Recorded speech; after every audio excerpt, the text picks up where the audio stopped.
নীল, এই নীল, কি রে হারামি? নীল, কানে শুনতে পাস না? কি হয়েছে? আমি ডাকলে কি তুই শুনতে পাস না? হ্যাঁ, পাই তো। তাহলে কথা বলিস না কেন? আমি জানি তুই ডাকলে আজাইরা বকবক করবি, তাই সারা দিইনি। কি বললি? আমি আজাইরা বকি? দাঁড়া, তোর আজ 12টা বাজাবো। নীল সোফায় বসেছিল, তখন মণি এসে ঝাঁপিয়ে পড়ল নীলের উপর। এমন সময় দরজা খোলার আওয়াজ আসলো। বাবা আসছে, আল্লাহ, আমি পালাই। থাম। মণি দৌড়ে সিঁড়ি বেয়ে উপরে এসে আড়ালে দাঁড়িয়ে গেল। এমন সময় মনির বাবা কবির খান এসে নীলের সামনে একটা লোকের ফটো ফেলে দিল। স্যার, কোনো কাজ আছে কি? হ্যাঁ, এর নাম রকি, একজন নামি দামি দর্শক। এর নামে 12টা নারী নির্যাতনের কেস আছে। এছাড়াও যে কত নারীকে দর্শন করেছে ঠিক নেই। তাহলে পুলিশ ধরলো না কেন? অ্যারেস্ট করছিল, কিন্তু বেশি দিন আটকাতে পারে না। বর্তমানে সে এখন কোথায় আছে কেউ জানে না। আমি কি করতে পারি? ওকে অ্যারেস্ট করতে হবে, কারণ ও এখন সাধারণ মানুষ হয়ে ঘুরে বেড়াচ্ছে। আমায় একটু সাহায্য করো। Yes sir. ভুলে যেও না, তুমি এখনো সিক্রেট আর্মি। Yes sir. বাবা, ও বাবা। হ্যাঁ, বলো মা। বাবা, আমিও আর্মি হব। বলিস কি? তুমিও তো এটাই চাও, তাহলে? হ্যাঁ, তা তো চাই। তুই একদিন বিশাল বড় আর্মি হবি। তাহলে নীলের সাথে আমি ওই মিশনে যোগ দেব। না স্যার, আমার আর কাউকে লাগবে না। বাঁদর, তুই চুপ থাক। তুই চুপ কর। গুলির আওয়াজ শুনলে কেঁদে দেয়, সে নাকি মিশনে যাবে। তুই আমাকে নিয়ে এভাবে মজা করতে পারলি? হ্যাঁ, পারলাম। বাবা প্লিজ, রাজি হও। কিন্তু নীল তো লাগবে না বলেছে। ওই বাদরের কথাই কান দিও না, আমি যাব। নীল যদি নিতে চাই তাহলে যা, সমস্যা নাই। ধন্যবাদ বাবা। এবার একে কি করে রাজি করতে হয় তা আমি ভালো করেই জানি। কবির খান চলে গেল। মণি এসে নীলের পাশে বসলো। নীল মণির থেকে একটু সরে বসলো। নীল, নীল বাবু, হ্যাঁ, বল। আমায় নিয়ে চল না। উহুম, বাসায় আমায় জ্বালিয়ে খাস। যদি কাজে নিয়ে যায় তাহলে আমায় তো কাজ করতেই দিবে না। আমি কিচ্ছু করব না, তুই যা বলবি আমি তাই করব। হবে না। তাহলে আমায় বিয়ে কর। পাগল হলি নাকি? তাহলে নিয়ে চল। আগে আমি কথা দে, কোন রকম ফাজলামি করবি না। ওকে, কথা দিলাম। আমি রাজি, চল। সকালে খাওয়া দাওয়া করে নীল আর মণি বাসা থেকে বেরিয়ে পড়ল। তারা দুজনেই সোজা কন্ট্রোল রুমে চলে গেল। সেখানে গিয়ে বসলো, কম্পিউটার চালু করলো। রকির সমস্ত ডিটেলস বের করতে চাইলো, কিন্তু সেসব এখন ডিলেট। রকির নামে সমস্ত ডিটেলস ডিলিট হয়ে গেছে। এবার পুলিশ ফাইল থেকে রকির ডিটেলস বের করলো। সেখান থেকে জানতে পারলো জেলখানায় তার একমাত্র বন্ধু ছিল, তার নাম মারুফ। এবার নীল মারুফের সমস্ত ডিটেলস বের করলো, সাথে তার অ্যাড্রেসও পেল। তখন নীল আর মণি সেই ডিটেলস অনুযায়ী চলে গেল। এসে দেখে এক বিশাল বাড়ি। একজন সাজাপ্রাপ্ত আসামির এত বড় বাসা, ভাবা যায়? নিশ্চয়ই 2 নম্বর ব্যবসা করতো। কে বাকি আছে বলতো? সবাই আজকাল 2 নম্বর ব্যবসা, কালো ধান্দা করে বড়লোক হয়। তুইও হবি নাকি? ফাউল কথা বাদ দে, আর দরজায় নক কর। এবার মণি দরজার সামনে গিয়ে কলিং বেল বাজালো। কিছুক্ষণ পর সেই বাড়ির কাজের লোক এসে দরজা খুলে দিল। মণি নীলকে ইশারা করলো। এরপর নীল আর মণি বাসার ভিতরে চলে আসলো। নীল কাজের লোককে বলল, এই বাড়ির কাউকে ডাকেন। নীলের কথা মতো কাজের লোকটা গিয়ে বাড়ির মালিককে ডেকে আনলো। দেখুন, আমার একটু সাহায্য লাগতো। হ্যাঁ, কিন্তু আপনারা কে? আমরা অনেক দূর থেকে আসছি। কি সাহায্য লাগবে বলেন? রকির সাথে একটু কথা বলতে হবে। কে রকি? একজনকে টপকাতে পেরেছেন, তার দাম অনুযায়ী টাকা নিয়ে আসছি। ও, তা ঠিকানা কি? রকি আমায় চেনে, ওর কথা শুনেই আসছি। বুঝে গেছি। এই নিন, কথা বলুন। হ্যাঁ। নীল মারুফের কাছ থেকে ফোনটা নিয়ে নাম্বার দেখে নিল। এরপর বলল, হ্যালো। হ্যালো। গেল। কি হলো? কথা কি বোঝা যায় না? দেখি। নীল ফোনটা আবার মারুফের হাতে দিল। নীল যা চেয়েছিল সেটাই পেয়ে গেছে। এখন কথা বলতে গেলে ঝামেলা, তাই বুদ্ধি করে মারুফকে ফোন দিয়ে দিল। এই তো বোঝা যাচ্ছে। আপনি কথা বলেন। পরে বলবো নি। আচ্ছা, যাই। নীল ওকে বিদায় জানিয়ে বাইরে চলে আসলো। তুই তো ভালোই মিথ্যে বলতে পারিস রে। চুপ কর। তুই বাসায় কেমন ভেজে বিড়াল হয়ে থাকিস, আর বাইরে তো বাপ রে বাপ। চুপ করে বলছি তোকে।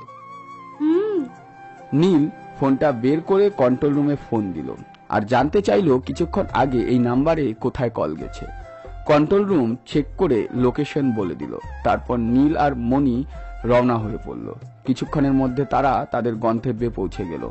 নীল পিস্তল বের করলো, পিস্তল লুকিয়ে নিয়ে বাসার দরজায় দাঁড়ালো।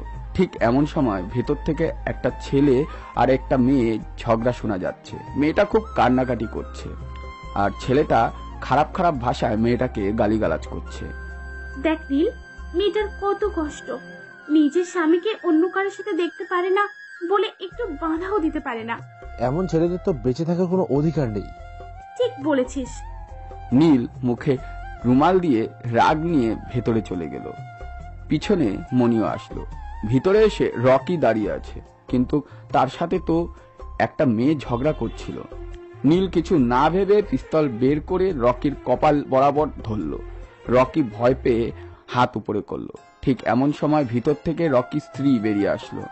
রকি স্ত্রীকে দেখে তো নীল চমকে গেছে। তার হাত কাঁপতে লাগলো, বুকটা ফেটে যাচ্ছে। রিমা কেন এখানে? যে রিমাকে নিয়ে নীলের কত স্বপ্ন দেখেছিল। নীলের মুখে রুমাল থাকায় রকি স্ত্রী মানে রুমি নীলকে চিনতে পারল না। দৌড়ে এসে নীলের পায়ে পড়ে গেল। স্যার, আমার স্বামীকে ছেড়ে দিন, ও আর কিছু করবে না। প্লিজ আমার স্বামীকে মারবেন না। নীলের চোখ বেয়ে পানি পড়ে গেল। নিজেকে আর আটকাতে পারল না। কয়েক মাস আগের কথা মনে হয়ে গেল। নীলের মাথায় আরো রাগ উঠে গেল। নীলের এমন তাকিয়ে থাকা দেখে রকি পালানোর ধান্দা করলো আর পাশ কেটে দৌড় দিল। রাগ কন্ট্রোল করতে না পেরে ঠাস করে পিস্তলের 6 নাম্বার গুলিটা রকির কপালে ভরে দিল। এটা দেখে রুমি হাউমাউ করে চিৎকার করে উঠল। নীল তার মুখ থেকে রুমালটা সরিয়ে নিল। রুমি তার দিকে তাকিয়েই শক খেল। নীলকে দেখে রুমি উঠে গিয়ে দূরে পড়ে গেল। নিজের চোখকে যেন বিশ্বাস করতে পারছে না। সে কি স্বপ্ন দেখছে নাকি? এমন সময় নীল বলে উঠল, এবার দেখ নিজের মানুষ হারালে কতটা কষ্ট হয়। এই দৃশ্য দেখে মনির তো আবুলের মতন হওয়ার অবস্থা। আর রুমি কিছু বলছে না, শুধু চোখ দিয়ে পানি পড়েই যাচ্ছে। নীল আর কিছু না বলে ঘৃণার চোখে রুমির দিকে তাকিয়ে চলে আসলো। আর রুমি অপরাধীর মতন তাকিয়ে আছে। এটা দেখে মনির আগুনের মতন জ্বলছে। মনি তো এসব কিছুই বুঝছে না, কি হচ্ছে না হচ্ছে কিছুই তার মাথায় ঢুকছে না। রুমি রকির পাশে বসে কান্না করতে লাগলো আর মনি রাগে গজগজ করতে করতে বাইরে নীলের কাছে চলে আসলো আর এই থানার পুলিশকে ফোন করে আসতে বলল। তারপর নীলকে নিয়ে বাসায় চলে আসলো। রুমিকে দেখার পর নীল কেমন যেন অন্যরকম হয়ে গেছে। মনির সাথে তেমন কথাও বলে না। বিষয়টা খেয়াল করলো মনি। আর যখন খাওয়া দাওয়া বাদ দিয়ে নীল ছাদে গেল তখন পিছন পিছন মনিও গেল। রকি, একটা সত্যি কথা বলবি? বল। মেয়েটা কে রে? কোন মেয়ে? একটু আগে যার কাছ থেকে আসলাম। চিনি না। এই কয় মাসের মধ্যে আজ আমায় একটা মিথ্যে কথা বললি। সত্যি বলছি, কেন বিশ্বাস করিস না? না, এটা সত্যি নয়। আমার মাথায় হাত দিয়ে বল, ওকে তুই চিনিস না? এ কথা বলে মনি নীলের হাতটা তার মাথায় রাখলো। নীল তো চরম এক বিপদে পড়ে গেল। এমনিতেই সে মিথ্যা কম বলে, তার উপর কারো উপর কসম দিয়ে এই কাজটা নীল করতে পারল না। তাই মনির কাছে আত্মসমর্পণ করলো। হ্যাঁ চিনি। একসময় তাকে জীবনের চেয়েও বেশি ভালোবাসতাম, কিন্তু এখন পৃথিবীতে কিছু ঘৃণা করলে তাকে করি। কি এমন হয়েছিল? তাহলে শোন। Back to few days letter. Rumi ঠাস ঠাস করে চড় মারল। সাথে সাথে আশেপাশের লোকজনরা থমকে দাঁড়ালো। সবাই এদিকে একবার ঘৃণার চোখে তাকিয়ে আবার কাজ করতে লাগলো। রুমির থাপ্পড়টা নীলের নরম গালটাতে গরম হয়ে পড়েছে। নীলের পাশে দাঁড়িয়ে তার আরো 2 বন্ধু, রকি আর শাকিব। এই বাদরের বাচ্চা ইঁদুর, তোর কি কোনো লজ্জা শরম নাই? ভাবি, বাদুড়ের বাচ্চা কি ইঁদুর হয়? হয়, তুই জানোস না নাকি? আজকেই প্রথম শুনলাম। এদিকে আয়, তোরেও একটা মারি। না না, এই হাত দিয়ে শুধু আমায় মারবে, আর কাউকে না। এই সুমি, চল। দাঁড়িয়ে কি দেখিস? হ্যাঁ চল। এই যে ম্যাডাম শোনেন। কি হয়েছে বল। আমি আপনার ভালোবাসি, বুঝলেন তো? ভালোবাসি। তোরে আজ আমি? আক্রমণ হয়েছে, পালাও। নীলের কথা শুনে রুমি তার দিকে ধেয়ে আসছিল, আর নীল আর তার দুই বন্ধু দিল উড়াধুরা দৌড়। তাদের দৌড়ের সাথে না পেরে রুমি থেমে গেল আর বাসার দিকে রওনা হলো। আপনারা হয়তো ভাবছেন এই সাত সকালে ঠাস ঠাস শব্দ কেন হলো। আসলে এটা প্রতিদিনেরই রুটিন, বুঝলেন না তো? আচ্ছা চলেন বুঝিয়ে দেই। নীল ছিল মধ্যবিত্ত পরিবারের একজন অসহায় ছেলে। জন্মের কিছুদিন পর বাবা মা মারা যায়। তার মা কষ্ট করে বাসায় বাসায় কাজ করে তাকে মানুষ করে বড় করেছে। তারা গ্রামে থাকতো, সুন্দর সুন্দর ফসল, মাঠে মাঠে সারাদিন পাখির কিচিমিচির গান, এই নিয়ে তাদের ছোট্ট একটা গ্রাম। নীল বড় হওয়ার পর তার মাকে কাজ করতে দেয়নি, নিজে কাজ করে। গ্রামে তো কাজের অভাব নেই, আর এভাবে কাজ করতে করতে তার সংসার চালায়। পড়াশোনা করে নাই বললেই ভুল হবে, করেছে। এসএসসি পরীক্ষা দিয়ে আর পড়েনি, কারণ এই গ্রামে কলেজ নেই, অনেক দূর যেতে হবে। আর নীল তার মাকে ছেড়ে থাকতে পারবে না, আর গরিব মানুষদের এত পড়াশোনা করে লাভ নেই, সেজন্য পড়াশোনা বাদ দেয় আর সংসারের হাল পুরোটাই ধরে। কিন্তু ছোটবেলায় অভ্যাস এখনো যায়নি। তার মা তাকে কিছু নিতে যেতে বললে সে ভুলে যায়, আর সন্ধ্যায় এসে বকা শুনে। কাজকাম করে তাদের দিন খুব ভালো মতোই যেত।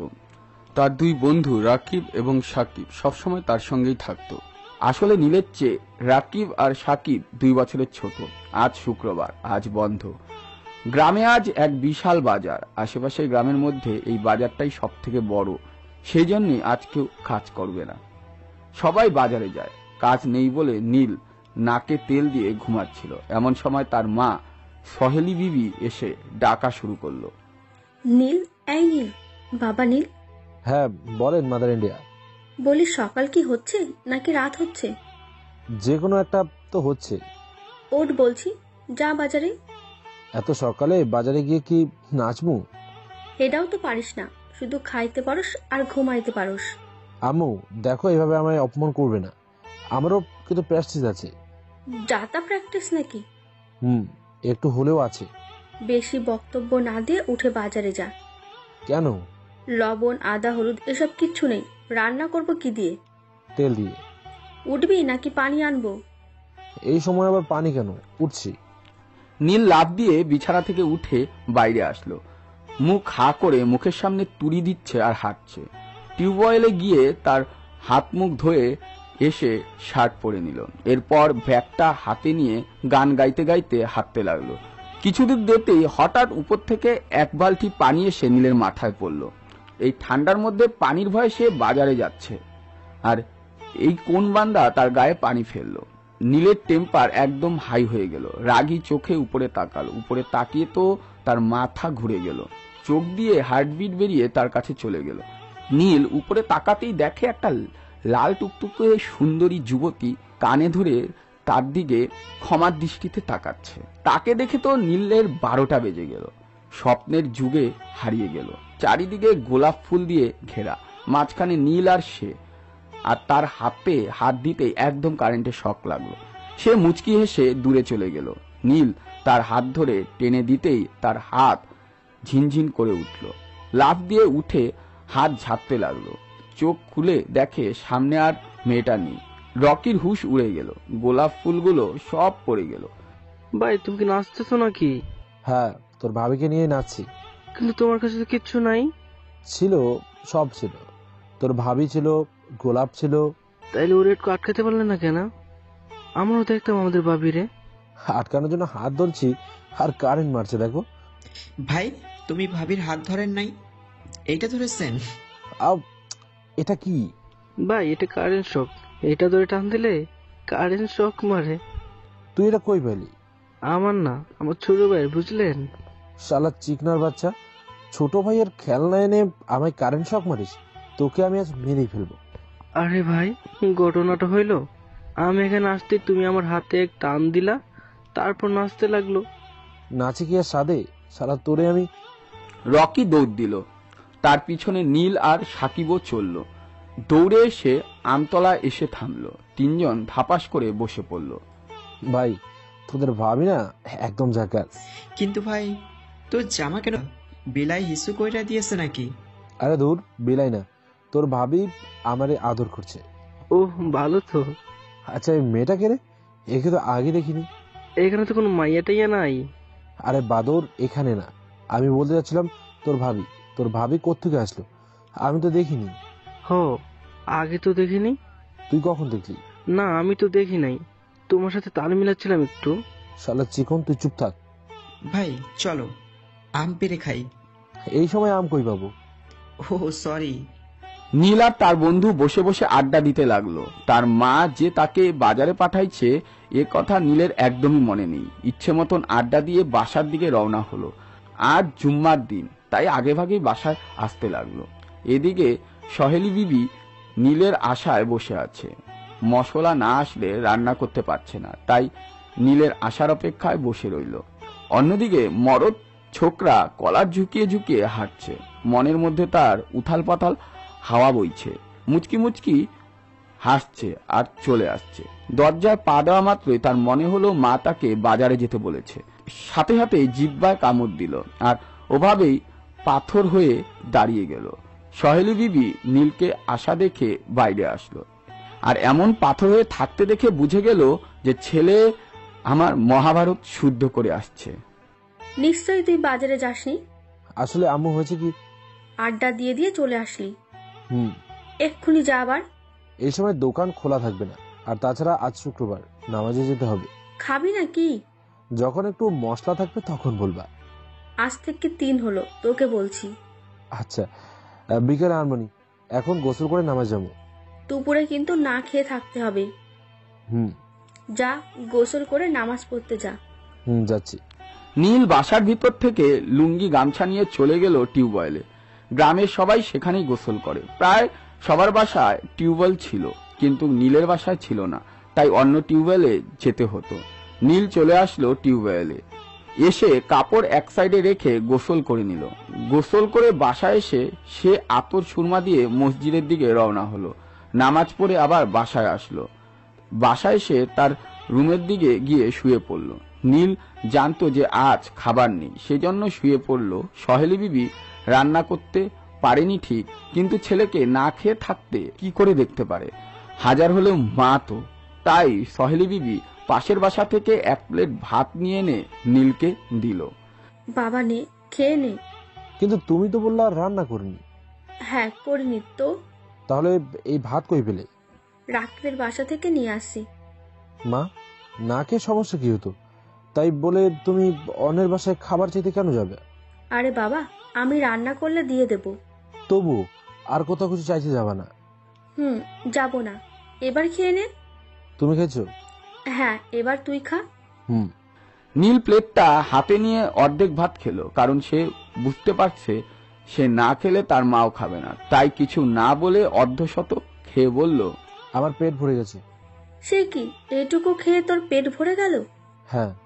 সহেলি নীলকে অনেক জোর করেও খাওয়াতে পারল না, তাই অবশিষ্ট খাবার সে নিজে খেয়ে নিল। নীল খাওয়া দাওয়া শেষ করে ঘুমিয়ে গেল। বিকালে ফোনের আওয়াজে তার ঘুম ছুটল। স্ক্রিনে তাকিয়ে দেখে রাকিবের ফোন। হ্যাঁ, বল। ভাই, কই আছো তুমি? শ্বশুর বাসায়। কি বলো ভাই? কি বলবি বল। আমাদের আড্ডাখানে এসে পড়ো। কেন, কি হয়েছে? আসলেই বুঝতে পারবা। তোরা ওখানেই দাঁড়া, আমি আসছি। তাড়াতাড়ি এসো ভাই। নীল ফোনটা কেটে দিল। তারপর হাত মুখ ধুয়ে শার্ট পরে বেরিয়ে পড়ল। কিছুক্ষণের মধ্যে আড্ডাখানায় এসে হাজির হলো। কিরে, কি হয়েছে? হয়নি, তবে হবে। কি হবে? ভাবিকে খুঁজে বের করতে হবে একটু। এটাও একটা পয়েন্ট, কিন্তু এর জন্য এত জরুরি দল? আরে ভাই, এটা আমরা জানি, এটা তোমার কাছ থেকে সব বেশি ইম্পর্টেন্ট। তা ঠিক, কিন্তু তোদের ভাবিকে পাবি কই? ভাই, সকালে যেখানে ভাবিকে দেখেছেন ওখানে চলেন। বারে, তো দেখছি হেভি বুদ্ধি। চল। তারপর তারা 3 জন চলে এলো সেই বাড়িটার কাছে, যেইখানে সকালে নীলের গায়ে পানি পড়েছিল। এসে কিছুক্ষণ দাঁড়িয়ে থাকলো, কিন্তু কারো কোনো খবর নেই। এমন সময় একটা বৃদ্ধ লোক আসলো। রাকিব একে দেখে চিনতে পারলো। এটা হচ্ছে জসিম চাচা। বাজারে ইনা মশলার দোকান আছে, সবাই তাকে খুব ভালো করেই চেনে আর সম্মানও দেয় বটে। এই, তোরা এখানে কি চাস? মেয়ে দেখতে আসছি। কি দেখতে আইছিস? না না, আসলে চাচা আমার কিছু মশলা লাগতো, আর আপনি তো দোকানে যাননি, তাই ডাকতে আসলাম। ও আচ্ছা, তোরা যা, আমি আছি। বাসায় কি মশলা নেই চাচা? না না না না না, বাসায় মশলা রাখি না। আচ্ছা তাহলে দোকানে আসেন। এই চল। হ্যাঁ ভাই চলো। তারপর নীল বাসার দিকে টেরা চোখে তাকিয়েও কাউকে দেখতে পেল না। মন খারাপ করে চলে আসলো। ভাই তুমি কি নিশ্চিত যে ওইটাই ওর বাড়ি? হ্যাঁ আমি নিশ্চিত ওটাই ওর বাড়ি। ওই বাড়ি থেকে আমার গায়ে পানি দিয়েছিল, তোরা তো দেখছিলি। পানি দিতে তো দেখেছিলাম, কিন্তু ভাবিকে তো দেখি নাই। তাহলে কই গেল? আচ্ছা খোঁজ নে তো, জসিম চাচার কোনো মেয়ে আছে কিনা। আচ্ছা ভাই। আমি দোকানে গেলাম, মশলা নিয়ে গেলে গা আম্মু ভাত রান্না করবে। চলো ভাই, আমিও যাচ্ছি। তারপর নীল আর সাকিব বাজারের দিকে চলে গেল, আর রাকিব অন্যদিকে চলে গেল। রাকিব কয়েকজনের সঙ্গে যোগাযোগ করলো, আর এদিকে নীল বাজারে এসে দেখে জসিম চাচা দোকান খুলেছে। তারা গিয়ে টেবিলে বসে পড়ল। চাচা আজ দোকানে আসতে এত দেরি কেন? আর বলিস না, শহর থেকে আমার মেয়ে আছে, তো তার সাথে একটু গল্প আদি করছিলাম। ও, ওটাই আপনার মেয়ে? হ্যাঁ, অনেকদিন পর বাসায় আসলো পড়াশোনা শেষ করে। পড়াশোনা শেষ? না, লকডাউনের জন্য কলেজ বন্ধ, তাই বাসা থেকে এখানে প্রাইভেট পড়বে। ও ভালো তো। তার নাম কি জানো চাচা? ছোটবেলায় একসাথে পড়তাম। ওর নাম রিয়া। যেমন নাম তেমন কিউ। কি বলছিস ফিসফিস করে? না চাচা কিছু না, দেন মশলা দেন। দিচ্ছি। জসিম নীলকে মশলা মেপে দিল, আর নীল সাকিবকে রেখে বাসায় আসলো। বাসায় এসে ওর মাকে মশলা দিয়ে আবার বাজারের দিকে রওনা হলো। বাজারে এসে কিছুক্ষণ আড্ডা দিয়ে আবার বাসায় চলে আসে। বাসায় এসে খাওয়া দাওয়া করে ঘুমিয়ে গেল। সকালে নীলের আম্মু ডেকে ঘুম থেকে উঠালো। ঘুম থেকে উঠেই ফ্রেশ হয়ে কাজে চলে গেল, কিন্তু নীল কিছুতেই কাজে মন বসছে না। শুয়ে শুয়ে রিয়ার কথা মনে হয়, শুধু রিয়ার কথা মনে হয়। ওর লম্বা লম্বা চুল, গোলাপ মিষ্টি ঠোঁট, টানা টানা চোখ, সব যেন তার চোখের সামনে এসে হাজির হয়। ভাই কি হয়েছে? কাজ করো না কেন? কাজে মন বসে না রে। কেন, কি হয়েছে? জানি না। নীল কিছুক্ষণ বসে থেকে আবার কাজ করতে লাগলো, কিন্তু আবারও একই কাহিনী। সে জোর করে কাজে মন বসালো। কাজ শেষ করে বাসায় আসলো। বাসায় এসে গোসল করে খাওয়া দাওয়া করলো। এরপর কিছুক্ষণ রেস্ট নিয়ে বিকেলে আড্ডাখানায় হাজির হলো। তিনজন মিলে বসে থেকে বাদাম খাচ্ছিল। এমন সময় রাস্তা দিয়ে রিয়া আর তার বান্ধবী জুই আসছিল। ভাই ওই মেয়েটা হেব্বি না? কোনটা? সামনে তাকিয়ে দেখো। নীল সামনে তাকাতেই ওর চোখ আটকে গেল। কালো ড্রেস পরে যেন এক পরী আসছে। এক দৃষ্টিতে রুমির দিকে তাকিয়ে থাকলো। রাকিব গুতা মেরে বাস্তবে ফিরিয়ে আনলো। আরে ভাই কি হলো, দেখতে পাওনি নাকি কালো ড্রেস পরা মেয়েটার পাশের মেয়েটা? আরে ওসব ছাড়, ওটা তোর ভাবি। কোনটা? কালো ড্রেস পরা পরীটা। ভাই আপনার পছন্দের তো তুলনা হয় না। এবার যে প্রপোজ করো। তোরা ওখানে থাক। এবার নীল সেখান থেকে উঠে রুমের সামনে দাঁড়ালো। সকালের ঘটনার কথা মনে পড়তেই রুমি ভয় পেয়ে গেল। সরি, আসলে তখন আমি বুঝতে পারিনি যে আপনি নিচে দাঁড়িয়ে আছেন। I love you. I love you. কেউ সরি বলে ইটস ওকে বলতে হয়, এটাও কি জানেন না? দেখো তুমি আমার কাছে অপরাধ করছো তাই সরি বলছো, আর আমি তোমায় ভালোবাসি তাই আমি আই লাভ ইউ বলছি। Same to same. বাপরে বাপ, প্রথম দেখাতেই ভালোবেসে ফেললেন। ভালোবাসা প্রথম দেখাতেই হয়। দেখেন, এসব প্রেম ভালোবাসা বাদ দেন। বাদ দেওয়ার জন্য তো ধরিনি। ভালোই ভালোই বলছি, সামনে থেকে সরে যান। সারার জন্য তো দাঁড়াইনি। রুমি বিরক্ত হয়ে নীলের গাল বরাবর ঠাস করে একটা বসিয়ে দেয়। নীল গালে হাত দিয়ে অবাক হয়ে দাঁড়িয়ে রইল, আর রিমার চোখ ড্যাব ড্যাব করে তাকিয়ে পাশ দিয়ে চলে গেল। নীলকে এভাবে হঠাৎ মারতে দেখে রাকিব সাকিব চমকে গেছে। রুমি চলে যাওয়ার পর তারা নীলের কাছে আসলো। ভাই এইটা কি হলো? আরে তোদের ভাবি আমায় আদর করছে। ও তাই নাকি? চলো ভাই। তারপর নীল আর রাকিব সাকিব বাজারে চলে গেল। নীলের হার্টবিট এখনো 100-তে চলছে। যখন রুমির সাথে কথা বলছিল তখন তার গা বেয়ে ঘাম নামতে লাগছিল। ভয়ে দূরে সরে কথা বলছিল, কিন্তু এখন তার হার্টবিট বেড়ে আছে, কানের কাছে রুমির কথাগুলো বাজছে। ওদিকে রুমি আর তার বান্ধবী জুই রাস্তা দিয়ে হাঁটছিল। তখন জুই রুমিকে জিজ্ঞেস করলো, তুই কি এমন অপরাধ করছিস যার জন্য তোর প্রেমে পড়ে গেল? আমি সকালে কাজ করছিলাম, এমন সময় ঘর মুছে পানি ফেলার জন্য রেলিং এ আসি আর ফেলে দিই। তখন এই ছেলেটা নিচে চলে আসে আর ওর শার্ট ভিজে যায়। এইটুকুতে প্রেমে পড়ে গেল? কি জানি। রুমি, খবরদার, ওর ফাঁদে পা দিবে না। অমন ছেলে আমার অনেক দেখা আছে। প্রথমে পেছন পেছন ঘুরে, আর আমরা রাজি হলে তখন ভাব দেখায়। তুই কেমনে জানলি? নেই। ভালো, চল তাড়াতাড়ি, সন্ধ্যা হয়ে গেল। তারপর রুমি আর জুই তাদের বাসায় চলে আসলো, আর এদিকে নীল বসে থেকে চা খাচ্ছে আর রুমির কথা ভাবছে। ভাই, কি ভাবছো? তোর ভাবির কথা। কিন্তু ভাবি তো তোমায় থাপ্পড় দিল। শালা বিলাইয়ের চাও, ও আমায় থাপ্পড় দেয়নি, ও আমায় আদর করছে, আদর। ও, একই কথা। আজকে মানেনি তো কি হয়েছে, একদিন তো ঠিকই মানবে। তুমি কাজ চালিয়ে যাও। কাল থেকে ঠিক একই সময় একই জায়গায় হাজির হতে হবে। হ্যাঁ, ঠিক বলছিস। চল এখন একটু ঘুরে আসি। তারপর নীল, রাকিব আর সাকিব ঘুরতে চলে গেল। রাকিব আর সাকিব সিগারেট খেত, কিন্তু নীল এগুলো খেত না। সেদিন অনেক রাত করে আড্ডা দিল, তারপর বাসায় চলে গেল। বাসায় এসে খাওয়া দাওয়া করে ঘুমিয়ে গেল। সকালে উঠে কাজে গেল, কাজ শেষ করে দুপুরে বাসায় ফিরল, গোসল করে খাওয়া দাওয়া করে একটু বিশ্রাম নিল। তারপর উঠে কালকের জায়গায় চলে গেল। অন্যদিনের তুলনায় আজ নীল অনেক আগেই এসে পড়েছে।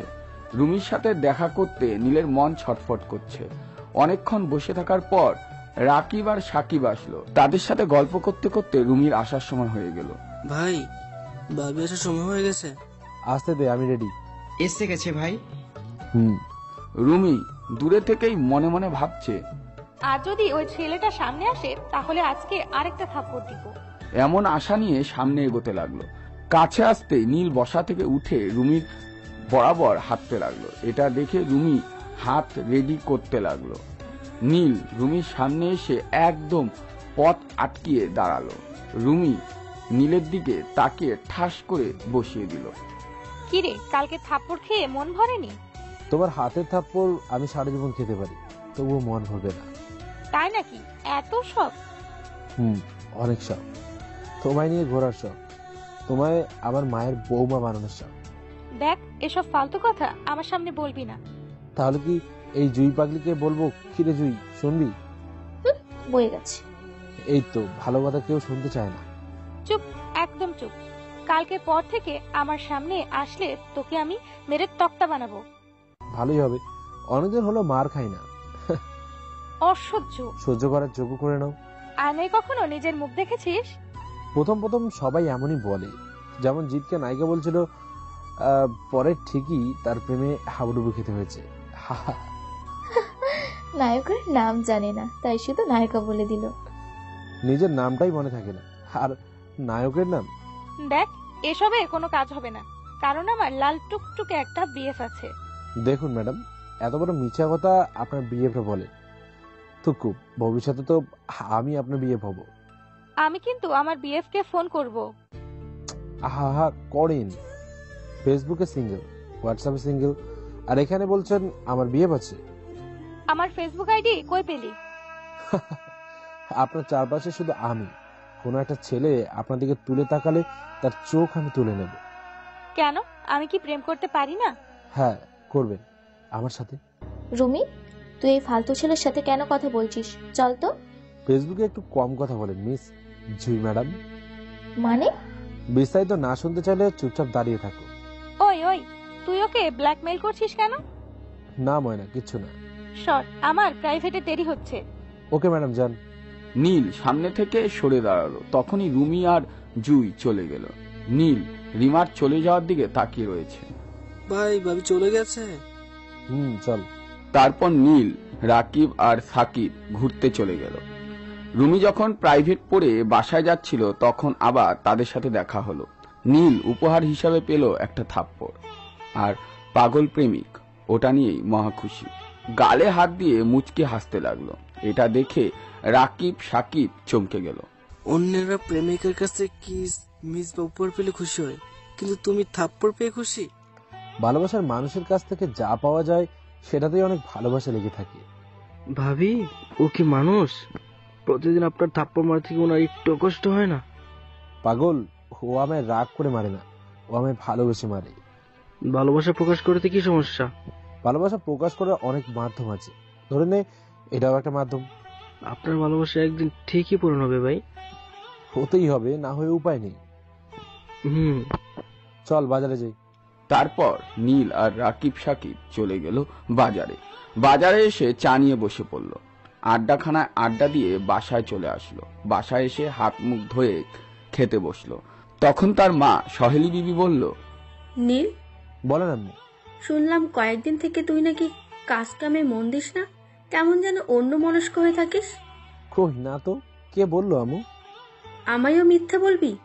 আসলে আম্মু, আমি তোর মা, আমার পেট থেকে তুই হয়েছিস, তাই তোর মনের কথা একটু হলেও আমি জানি। সেজন্যই তো ধরা খেলাম। মেয়েটার নাম কি? এটাও জানো?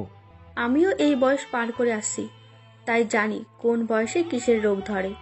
হ্যাঁ, আম্মু ঠিকই বলছে। ওকে দেখার পর থেকে যেন আমি একটু রুগী হয়ে গেছি। ভালোবাসা এমনই হয় বাবা। তার নাম রুমি, দেখতে একদম পরীর মতো। বাবা, তাই নাকি? হ্যাঁ আম্মু, আমি প্রথম দেখাতেই ফিদা। তাই তোর মনের কথা কি বলেছিস? হ্যাঁ বলেছি তো, কিন্তু রাজি হয় নাই, তাই তো? হ্যাঁ।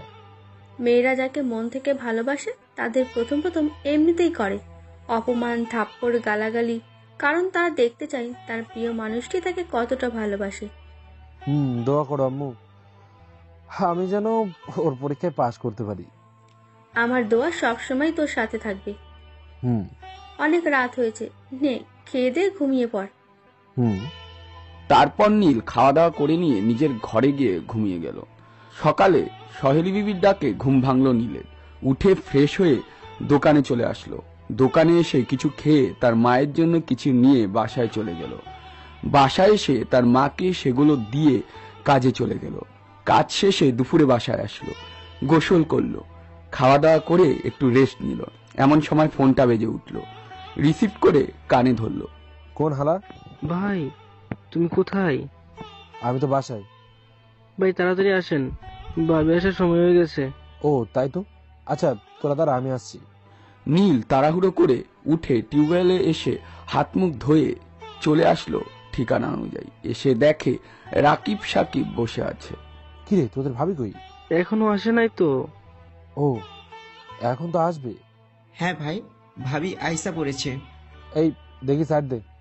নীল একটু ভাবসাব নিয়ে সামনে এগোতে লাগলো। রুমি নীলকে দেখে কেমন বিরক্ত ভাব করলো। কাছে আসতেই নীল বলল, হাই মাই ডিয়ার ম্যাডাম। রাস্তা ছাড়। আরে আরে, এত সুন্দর করে কথা বললাম, তোকে পছন্দ হলো না? আসলে না, ভালোর দুনিয়া নেই। আর তাই আমি ভালোই ভালোই বলছি, সামনে থেকে সরে যা। আজ আই লাভ ইউ টু না শুনে যাবই না। সর বলছি, এখনো কিন্তু হাত উঠাইনি। মারেন, সমস্যা নেই, তবু রাজি হন। তোদের মতো ছ্যাঁচড়া ছেলেদের জন্য এটাই যথেষ্ট। আপনার মুখে শুধু একটা কথার জন্য দিনের পর দিন মার খেয়ে যাচ্ছি, তবুও কি আপনার দয়া হয় না? না, তোকে দেখলেই আমার রাগ বেড়ে যায়। তার মানে খুব কাছাকাছি আসছে? কি? কিছু না। শোন, তোর কি লজ্জা লাগে না? প্রতিদিন থাপ্পড় মারি, তবুও আবার আমার সামনে এসে দাঁড়াস। হ্যাঁ ম্যাডাম, এর নামই ভালোবাসা। মানে? আচ্ছা, আমার গালে থাপ্পড় মারছেন, একদিন আসবে সেদিন আমার গালে থাপ্পড়ের বদলে কিস দিবা ম্যাডাম। এসব বাজে স্বপ্ন দেখা বন্ধ কর। আমি তোকে কখনো কিস দেব না। দিবেন গো ম্যাডাম, দিবেন দিবেন। শর্ত? একদিন আসবে যেদিন আমায় কাছে ডাকবেন। আরেকটা খেতে মন চাচ্ছে নাকি? কিস দিলে তো নিবই। সর। রুমি নীলের পাশ কাটিয়ে চলে গেল। নীল প্রতিদিনের মতন রুমির চলে যাওয়ার দিকে তাকিয়ে থাকলো। ভাই চলে গেছে? এইটুকু সময় কথা বলে মন ভরছে না, আরো সময় চাই। তাহলে ভাই এক কাজ করো, ওর সাথে প্রাইভেট পড়ো। দেখ, তুই জানিস তো পড়াশোনায় আমার অ্যালার্জি, তবুও কেন চুলকানি তুলে দিস? আরে ভাই, তোমায় তো পড়তে বলছি না, শুধু পড়ার নাম করে ভাবির সাথে আলাপ করবেন। বুদ্ধিটা খারাপ নয় ভাই, এই আমার বই রেডি কর। আগে স্যারের সাথে কথা বলেন। স্যার আমায় পড়াবে না? স্যারের এত বড় সাহস? আরে ভাই শান্ত হও, পড়াবে তোমারে না পড়িয়ে স্যার যাবে কই? হ্যাঁ হ্যাঁ, কাল থেকে পড়তে যাব। চলো ভাই, চা খেয়ে আসি। চল। তারপর তারা তিনজন চলে গেল চা খেতে। দোকানে এসে চা দিতে বলল। দোকানদার তাদের চা দিল। নীল চা খাচ্ছে আর রুমির কথা ভাবছে। রুমির কথা ভাবতে গিয়ে জিহ্বায় ছ্যাঁকা খেলো। এই তোদের ভাবির কথা ভেবে জিহ্বায় ছ্যাঁকা খেলাম। যদি প্রেম করে ছ্যাঁকা খাই? তাই তো ভাই, লক্ষণ খুব খারাপ। ছ্যাঁকা খেলে না আমি বাঁচবো না রে। তোর ভাবিরে খুব ভালোবাসি। ভাই, ভাবি রাজি না হয়ে যাবে কই? অবশ্যই রাজি তো হইবই। হ্যাঁ ভাই, তোমার মতো ভালো ছেলে পাবে কই? এই এত পাম দিস না, ফাইটে জমো। তোবা পাম দিচ্ছি না ভাই, সত্যি বলছি। হয়েছে, থাম। তারপর তারা চা খেলো আর বসে থেকে গল্প করলো। যেদিন থেকে রুমিকে দেখছে নীল, সেদিন থেকে তার সব কাজ হারিয়ে গেছে।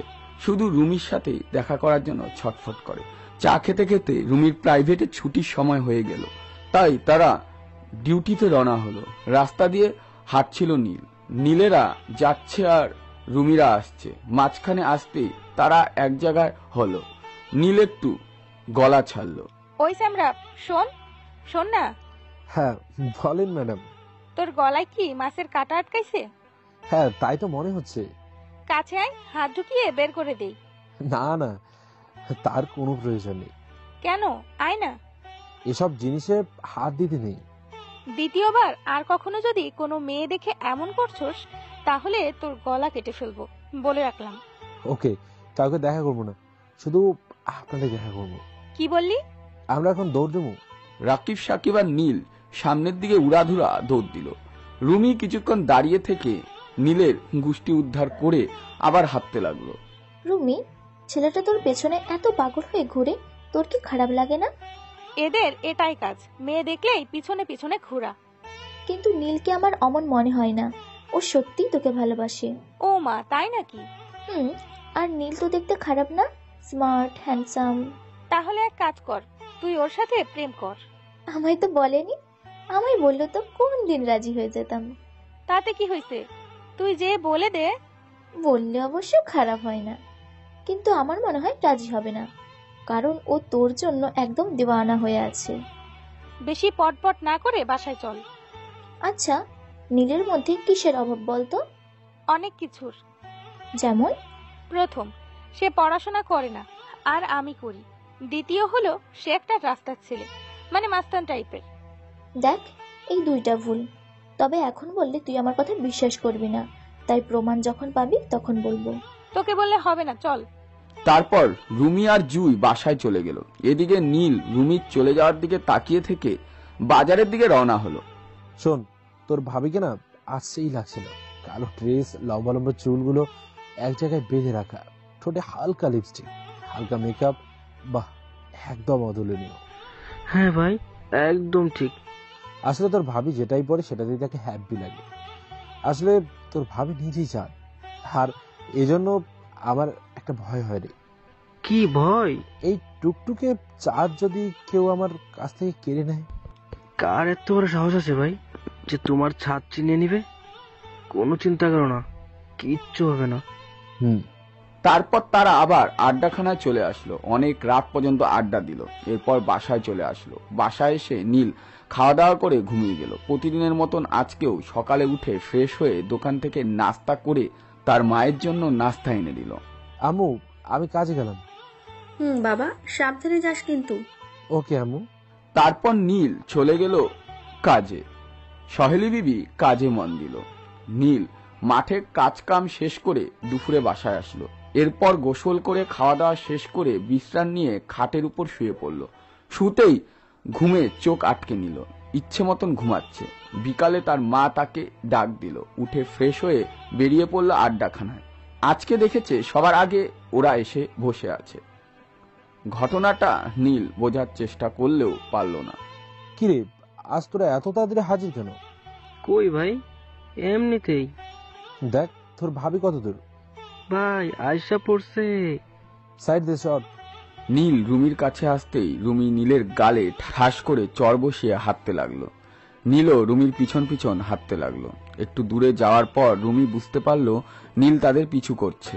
সেজন্য পিছনে ঘুরে চোখ বড় বড় করে বলল, কি রে, থাপ্পড় খেয়ে খেয়ে কি মন ভরে নাই যে জুতোর বাড়ি খাওয়ার জন্য পিছনে আসছিস? ম্যাডাম, আপনি যেখানে যান আমিও সেখানেই যাই। আমি পড়তে যাচ্ছি, তুই কোথায় যাস? আমিও পড়তে। এই দেখো বই দেখো। ভাবি, এই তো বই। এই কি বললি? ভাবি? কে তোর ভাবি? বল, কে তোর ভাবি? কে আবার আপনি? আমাদের ভাই আপনাকে বিয়ে করলে তো আমাদের ভাবি হন। এদিকে এগিয়ে এসে কথাটা বল।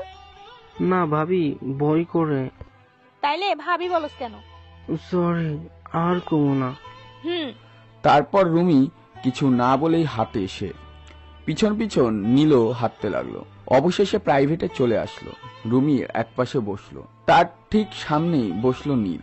রুমি নীলের দিকে রাগী লুকে তাকাচ্ছে, আর নীল রুমিকে চোখে টিপ মারছে।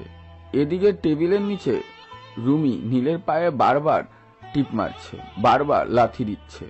নীল চিৎকার করতে পারছে না, দাঁতের উপর দাঁত দিয়ে চেপে ধরল। কান দিয়ে মনে হচ্ছে আগুন বেরোচ্ছে। এই অবস্থা দেখে রুমির হাসির কোনো শেষ নেই।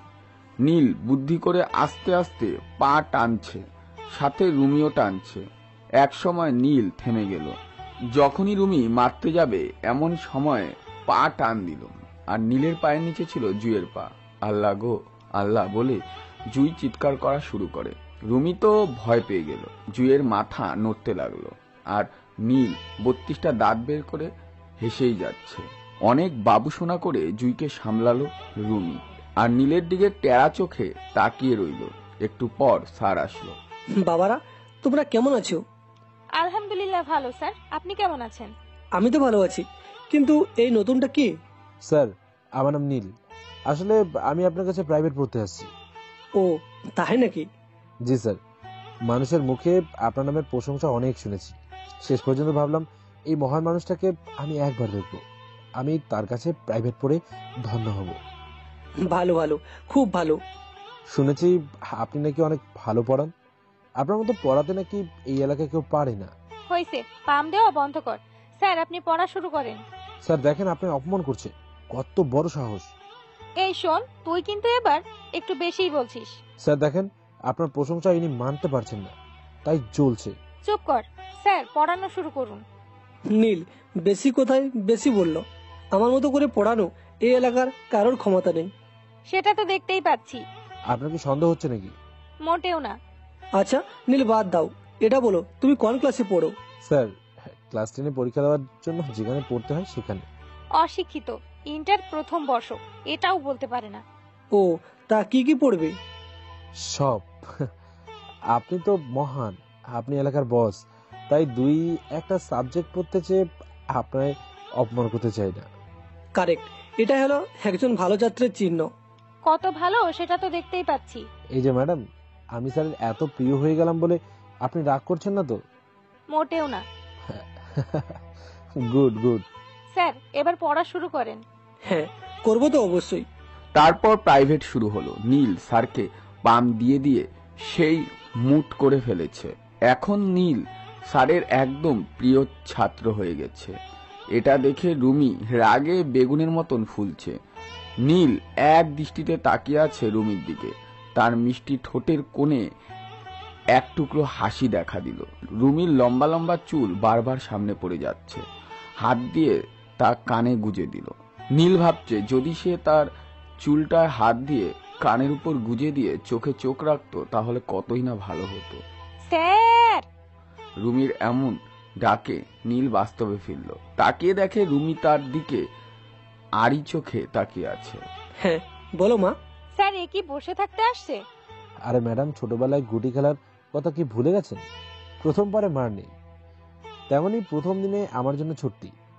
আজ দেখি আপনারা কেমন পড়াশোনা করে। বাদর একটা। I love you. স্যার, কি বলে এসব? নীল, কি এসব বলো? স্যার, আসলে আমার এটা একটা বদ অভ্যাস। কেউ আমাকে গালি দিলে আমি তাকে আই লাভ ইউ বলে গালি দিই। আজব অভ্যাস তো। স্যার মিথ্যা বলছে, ও ইচ্ছে করে এটা বলছে। কি বলছিলাম? ওই তো আই না, কিছু না। বলেন বলেন ম্যাডাম। দেখ খুব খারাপ হচ্ছে কিন্তু। পড়ায় মন দেন ম্যাডাম, নয়তো আপনার মা বকবে।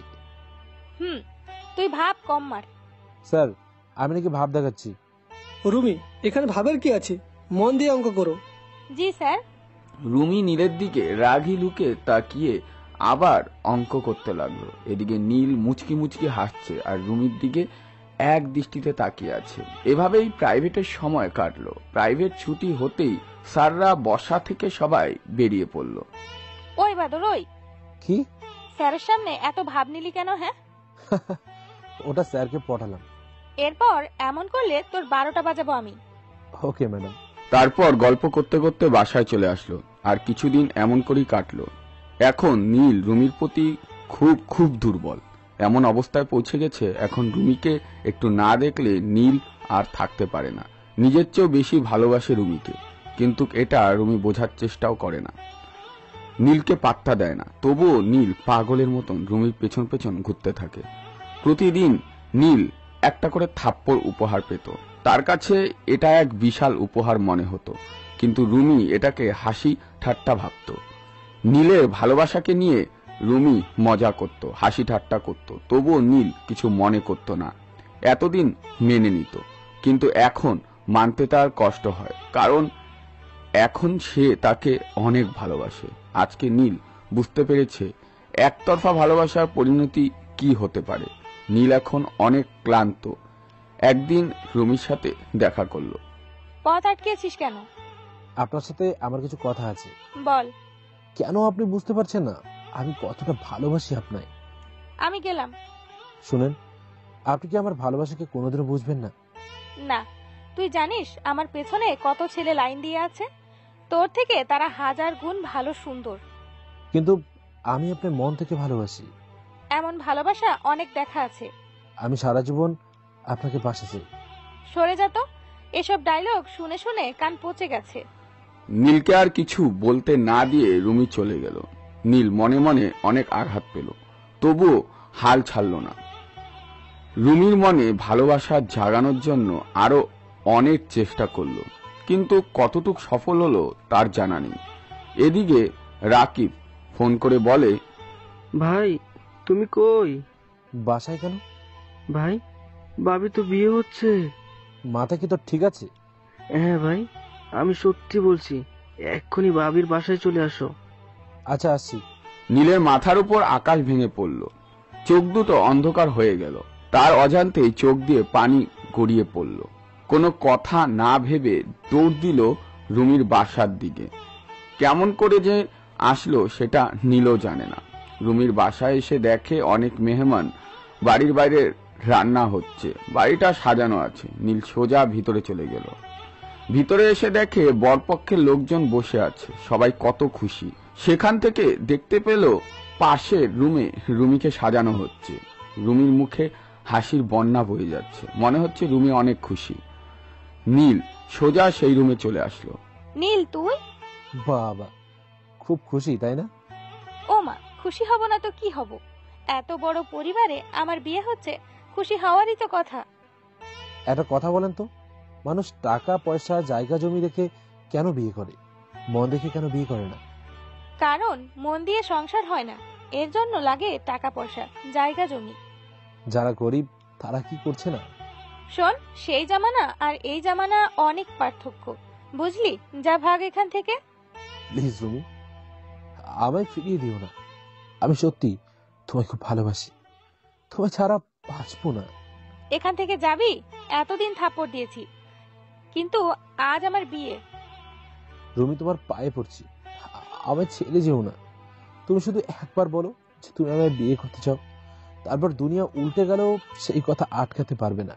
এসব বলার মতো টাইম না, চলে যা। রুমি, শুধু একবার বলো। আরে কেমন মুশকিল, ভালো না বাসলে কেমনে বলবো? কি বলছো এসব? তুমি আমায় ভালোবাসো না? না, তোকে কেন ভালোবাসতে যাবো? কিন্তু আমি তো তোমায় ভালোবাসি। সারা দিন রাত শুধু তোমার কথা ভাবতাম। তোমার হাতে থাপ্পড় না খেলে আমার দিন শেষ হতো না। তোমার জন্য আমি আবার নতুন করে পড়াশোনা করতে শুরু করেছি। ও মা, তোর কি মাথা গেছে? তুই পড়াশোনা কেন করছিস না করছিস এটা আমি কেমনে কমু? প্লিজ এমন করো না। বেরিয়ে যায় ঘর থেকে। আমি জানি তুমি আমায় ভালোবাসো। চল ফুট। শুধু একবার মুখ ফুটে বলে দাও। ভারী মুশকিল তো। আচ্ছা তুই বল তো, তোকে আমি কেন ভালোবাসতে যাব? দেখতে তো একদম পাগলের মতো। একদিন কাজ না করলে ভাত হয় না, তোকে আমি কোন দুঃখে ভালোবাসতে যাব?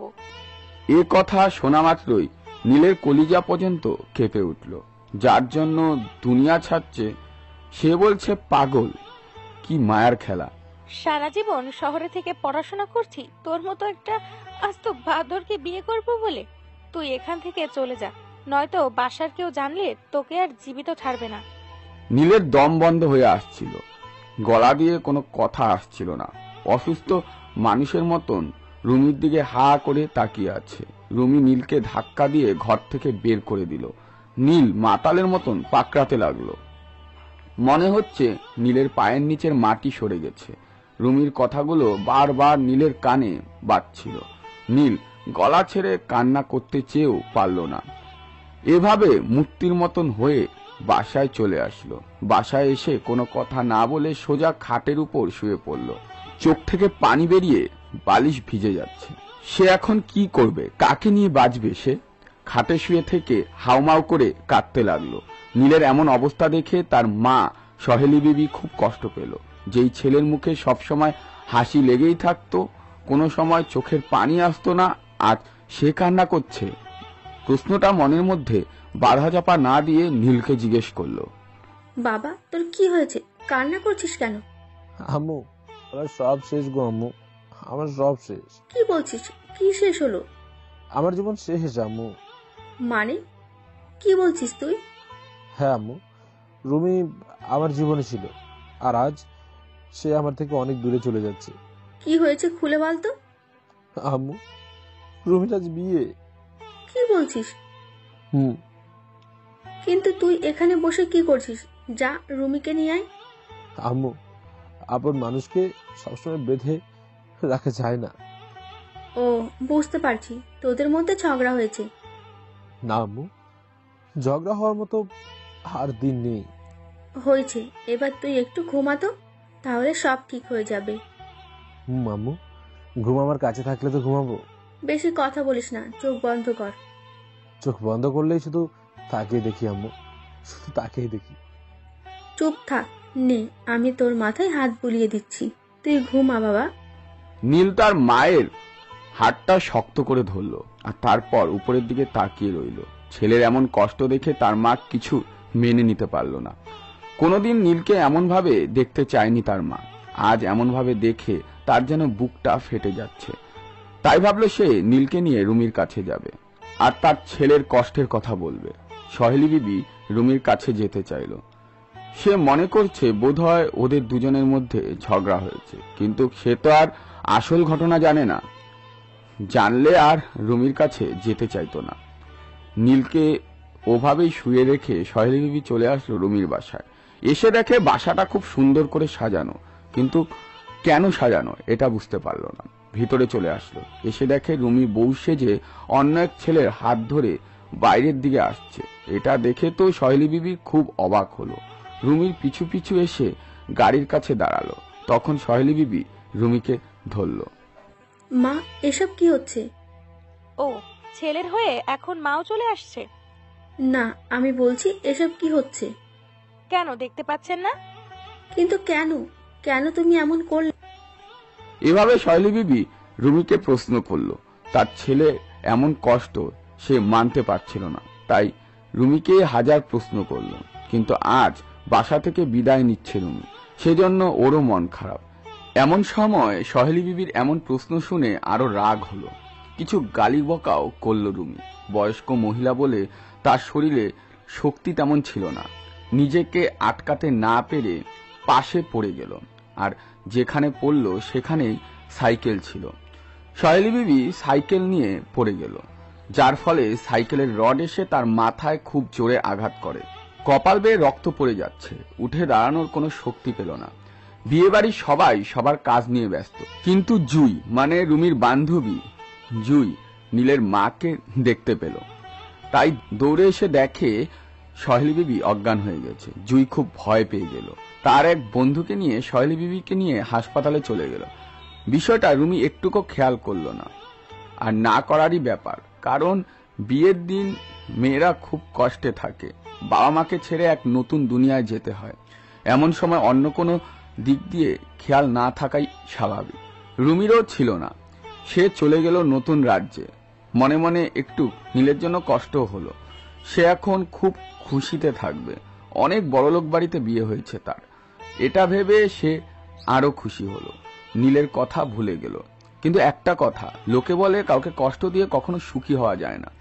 রুমির ক্ষেত্রেও কথাটা পুরোপুরি প্রমাণ পাওয়া গেল।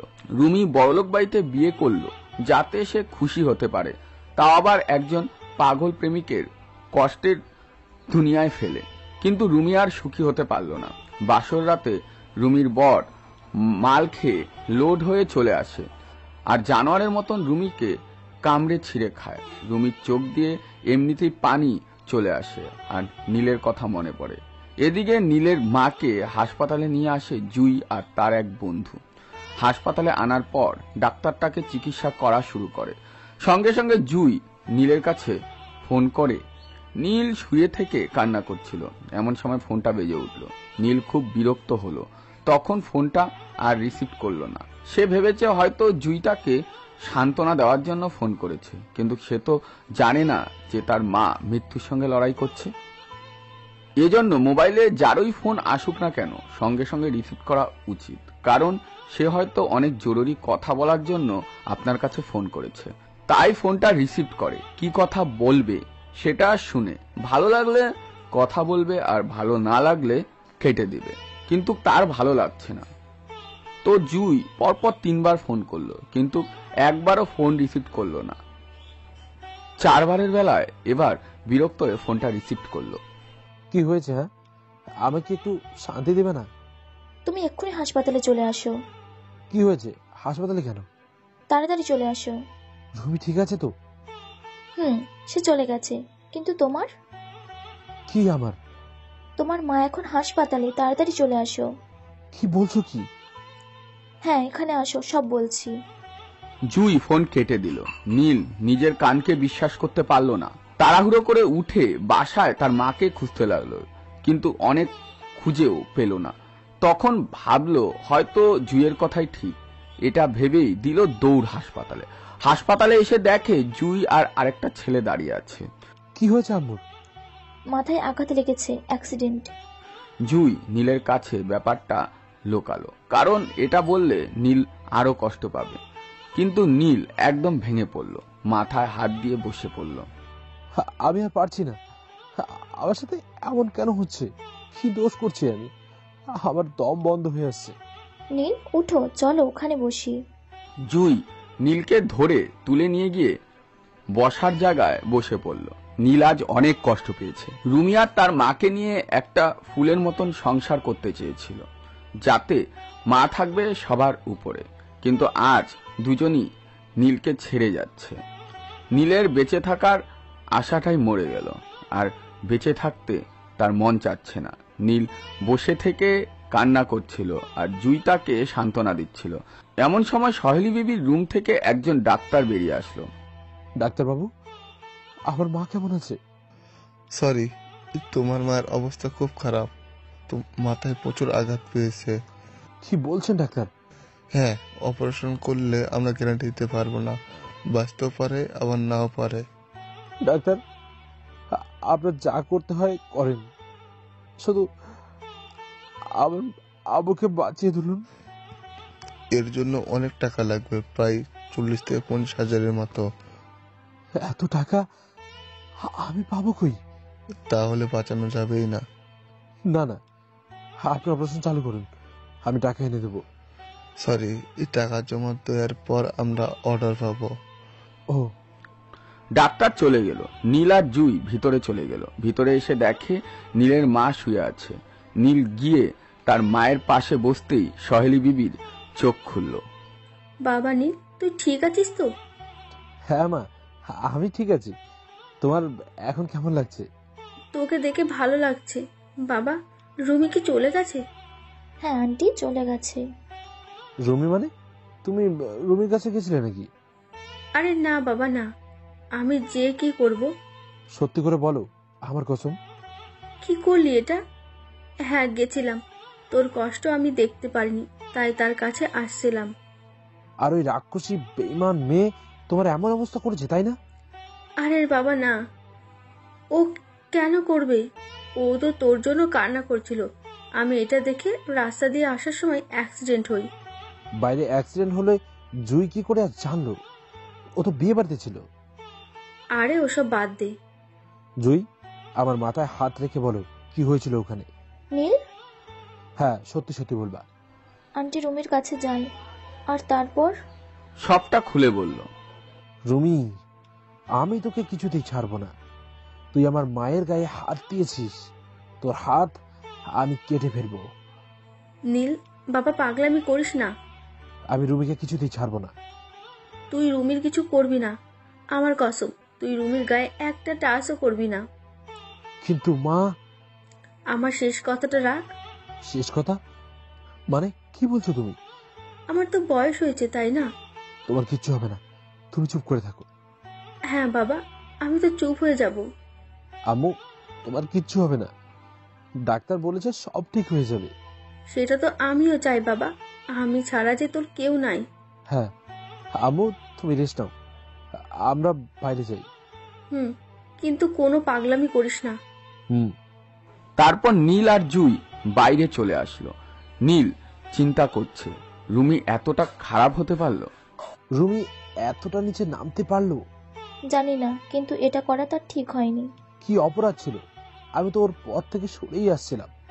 আমার আম্মু আমার কষ্ট দেখতে না পেয়ে ছুটে গিয়েছিল, তাই বলে তার এমন অবস্থা করবে? ও খুব খারাপ করেছে। আমি আমার মাকে বাঁচাবো যে কোনো মূল্যে। কিন্তু এত টাকা পাবো কই? তোমার বাড়ি ছাড়া তো কিছুই নাই। দরকার হলে বাড়ি বিক্রি করে দেবো। তাহলে থাকবা কই? থাকার আগে আমার মায়ের প্রয়োজন আমার। কিন্তু? কোনো কিন্তু না, আমি বাড়ি বিক্রি করব। নীল শোনো, নীল। তুমি বাসায় চলে যাও। নীল চলে গেল আর জুই বাসায় চলে গেল। নীল সোজা মাতাব্বরের কাছে চলে গেল। মাতাব্বরকে নীল সব খুলে বলল। পরদিন রুমিকে নিতে গেল তার বাড়ির লোকেরা, কিন্তু রুমির বর রুমিকে আসতে দিল না, ফলে তারা অপমানিত হয়ে চলে আসলো। এদিকে নীল খুঁজে খুঁজে বাড়ি কেনার একটা লোক পেল, আর তার কাছে নীল তাদের বাড়ি বেচে দিল। এবার তার মায়ের চিকিৎসার টাকা নিয়ে আবার হাসপাতালে চলে আসলো। ডাক্তার আঙ্কেল, আমার মায়ের চিকিৎসার টাকাটা নিয়ে এসেছি, ওখানে জমা দাও। নীল আরেকটা লোকের কাছে টাকা জমা দিয়ে দিল। সঙ্গে সঙ্গে তার মাকে নিয়ে নার্স অপারেশন থিয়েটারে চলে গেল। নীল বুঝতে পারলো এই দুনিয়ায় টাকা ছাড়া কিছুই নেই। টাকাই সব। টাকাই পারে একটা জীবনকে বাঁচাতে, আর টাকাই পারে একটা জীবনকে মারতে। বেশ কিছুক্ষণ পর অপারেশন করা হলো। সাহেলি বিবিকে নিয়ে অন্য রুমে রাখা হলো। নীল তার মায়ের কাছে গেল। আম্মু এখন কেমন আছে? আলহামদুলিল্লাহ, ভালো। ভালো। একটা কথা বলতো, তুই এত টাকা কই পেলি? কই টাকা? অপারেশন করতে অনেক টাকা লাগে, তুই এত টাকা পেলি কই? কোথাও না, ওসব বাদ দাও। ডাক্তার বলছে তুমি খুব তাড়াতাড়ি সুস্থ হয়ে যাবে, আবার আগের মতো হয়ে যাবে। আগে বল, তুই এত টাকা পেলি কই? আম্মু, এটা জেনে রেখো, তোমার ছেলে যাই করুক কখনো কোনো খারাপ কাজে পা বাড়াবে না। আমি জানি বাবা, কিন্তু কেমনে পেলি? বললে বকবে না তো? না, বকবো না, বল। বাড়ি বিক্রি করে দিয়েছি। কি? হ্যাঁ মা। তুই এটা কি করছিস? বাড়ি কেন বিক্রি করলি? বাড়ি চেয়ে তোমাকে প্রয়োজন বেশি আম্মু। পাগল ছেলে, আমার বয়স হয়েছে, আজ আছি তো কাল নেই। তুমি ছাড়া আবার কে আছে বলো তো? নীল কান্না করতে করতে এ কথা বলল। সহেলি বিবি নীলের কপালে চুমু খেয়ে বলল, বাবা, যার কেউ নেই তার এক আল্লাহ আছে। তোকে আমি বাঁচাতে পারছি, এখন আবার কোনো কষ্ট নেই। তোমাকে নিয়ে আমি আবার নতুন করে শুরু করব, সারাদিন কাজ করব, কখনো তোমার কথার অবাধ্য হব না। তারপর আমার জন্য একটা লাল টুকটুকে বৌমা এনে দিবি। মন খারাপ করিস না বাবা, জীবনে এমন ঘটনা ঘটতেই পারে, তাই বলে তুই থেমে থাকলে চলবে না। হ্যাঁ, তোমার জন্য একটা সুন্দর লাল টুকটুকে বৌমা এনে দেবো, যে তোমাকে নিজের মায়ের মতো ভালোবাসবে। হ্যাঁ বাবা। তুমি ঘুমাও, আমি তোমার জন্য ওষুধ নিয়ে আসছি। আচ্ছা যা। নীল তার মায়ের জন্য ঔষধ নিতে চলে গেল। বাজার থেকে ঔষধ নিয়ে এসে নার্সকে দিল। নার্স তার মাকে ঔষধ খাওয়ালো, এরপর আবার গল্প করলো। তখন জুই আসলো, এসে সহেলি বিবির সাথে গল্প করলো, কেমন আছে এসব জিজ্ঞেস করলো। এভাবে দুদিন কেটে গেল। এই দুদিনে সহেলি বিবি বেশ সেরে উঠেছে, কিন্তু তিনি দিনের বেলায় কেমন যেন অন্যরকম হয়ে গেছে। তখন নীলকে ডাকলো আর তার কাছে বসতে বলল। নীল রুমে এসে টুল নিয়ে তার মায়ের পাশে বসলো। বাবা, আমার কয়েকটা কথা রাখবি? কি? আমার মনে হয় সময় শেষ। বাবা, তুই আমার জন্য কেন এত বড় সর্বনাশ করলি? কি বলছো সব? হ্যাঁ বাবা, আমার মনে হচ্ছে আমার যাওয়ার সময় হয়ে গেছে। কি বলছো আম্মু? হ্যাঁ, আমার কয়েকটা কথা রাখবি? কি কথা আম্মু? বাবা, আমি জানি আমি মরলে তুই নিজেকে আর আটকাতে পারবি না। তোর মনে কতটা কষ্ট হচ্ছে সেটা আমিও জানি বাবা। তাই বলছি, কখনো আত্মহত্যা করিস না, কারণ দুনিয়ার কষ্টের চেয়েও আত্মহত্যা করে মরার পর কষ্টটা দ্বিগুণ। আর একটা কথা, তুই এই গ্রাম থেকে চলে যা। এখানে থাকলে আমাকে আর রুমিকে কখনো ভুলতে পারবি না। তোমাকে ছেড়ে আমি কোথায় যাবো আম্মু? আমার সময় শেষ, মনে হয় চলে যেতে হবে। তুই এই গ্রামে আর থাকিস না, শহরে চলে যা, আর কখনো খারাপ কাজে পা দিবি না। হ্যাঁ, দিব না। তুমি এবার চুপ করো, তোমার কিচ্ছু হবে না। একটাই কষ্ট থেকে গেল বাবা, তোকে আমরা শান্তির জীবন দিতে পারলাম না। তুই আমাদের মাফ করে দিস বাবা। আম্মু, তুমি চুপ করবে? কি বলছো এসব? হ্যাঁ বাবা, অন্যের বাবা মা তার ছেলের জন্য কত কি রেখে যায়, কিন্তু আমি রেখে যাওয়ার বদলে তোর মা গোচার ঘরটাও নিয়ে নিলাম। শান্ত হও আম্মু, কিছু হবে না। আমার মাথায় খুব ব্যথা করছে। নীল, নীল। সহেলি বিবি ছটফট করতে লাগলো। নীল এমন অবস্থা দেখে দৌড়ে ডাক্তারের কাছে গেল। তারপর ডাক্তারকে ডেকে বলল। ডাক্তার ভালো করে চেক করলো আর নার্সকে বলল এক্ষুনি অপারেশন থিয়েটারে নিয়ে চলো। সহেলি বিবিকে নিয়ে অপারেশন থিয়েটারে চলে গেল। বাইরে নীল বসে থেকে দোয়া করতে লাগলো, চোখ দিয়ে তার অঝরে পানি ঝরতে লাগলো। কিছুক্ষণ পর ডাক্তার বেরিয়ে আসলো। ডাক্তারকে দেখে নীল ছুটে গেল আর জিজ্ঞেস করলো, ডাক্তার সাহেব, আমার আম্মু কেমন আছে? আসলে হয়েছে কি? কি হয়েছে ডাক্তার সাহেব? আই এম সরি, আমরা অনেক চেষ্টা করেও তোমার মাকে বাঁচাতে পারলাম না। কি বলছেন ডাক্তার সাহেব? হ্যাঁ, রোগীর অবস্থা খুব খারাপ ছিল, তাই আগেই বলেছিলাম অপারেশন করলে বাঁচতে পারে আবার না পারে। জি। ডাক্তার চলে গেল। নীল ওখানে মাটিতে বসে পড়ল। ডাক্তারের কথা যেন সে বিশ্বাস করতে পারলো না। তার কানে কানে বাজতে থাকলো। ওখান থেকে উঠতেই দেখে ভেতর থেকে সাদা কাপড় দিয়ে ঢাকা লাশ আনলো আর নীলের সামনে রেখে দিল। নীল তার কাছে গিয়ে মুখের উপর থেকে কাপড়টা সরাতেই তার মাকে দেখতে পেল। বুকের ভিতর ঝড় উঠতে শুরু করলো নীলের। নীল না পারছে কান্না করতে, না পারছে কিছুই করতে, একদম জমে গেছে। এমন সময় তার বন্ধু রাকিব আর সাকিব আসলো। সহেলি বিবির লাশ দেখে তারাও খুব কষ্ট পেল, নীলকে সামলে নিল। তারপর হাসপাতালে টাকা দিয়ে লাশটাকে নিয়ে বেরিয়ে পড়লো। গ্রামে নিয়ে আসলো। আত্মীয় স্বজন কান্নাকাটি করতে লাগলো। নীল এক জায়গায় বসে এক দৃষ্টিতে তাকিয়ে আছে, কোনো কথাবার্তা নেই।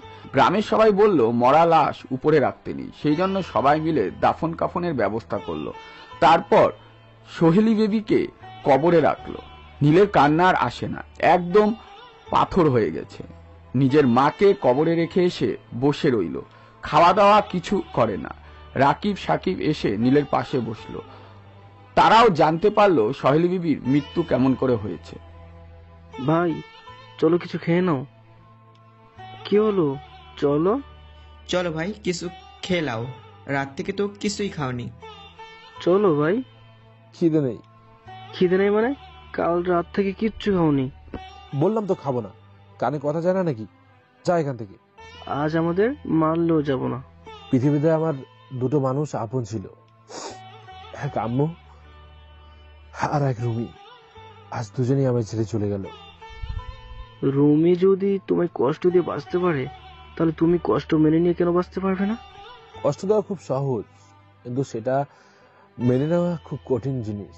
কাউকে কষ্ট দিয়ে কেউ সুখে থাকে না, দেখবা রুমিও কোনোদিন সুখী হতে পারবে না। আমি চাই না সে সুখী না হোক, আমি চাই সে অনেক সুখী হোক। এটা নিয়ম ভাই, কাউকে কষ্ট দিয়ে কেউ সুখী হতে পারে না। তোমার জীবন থেকে সব আনন্দ, খুশি, স্বপ্ন কেড়ে নিয়েছে ওই রুমি। তুমিও ওর জীবনের সব সুখ শান্তি কেড়ে নাও। এমনটা আমি করতে পারি না, আমি তোকে ভালোবাসি।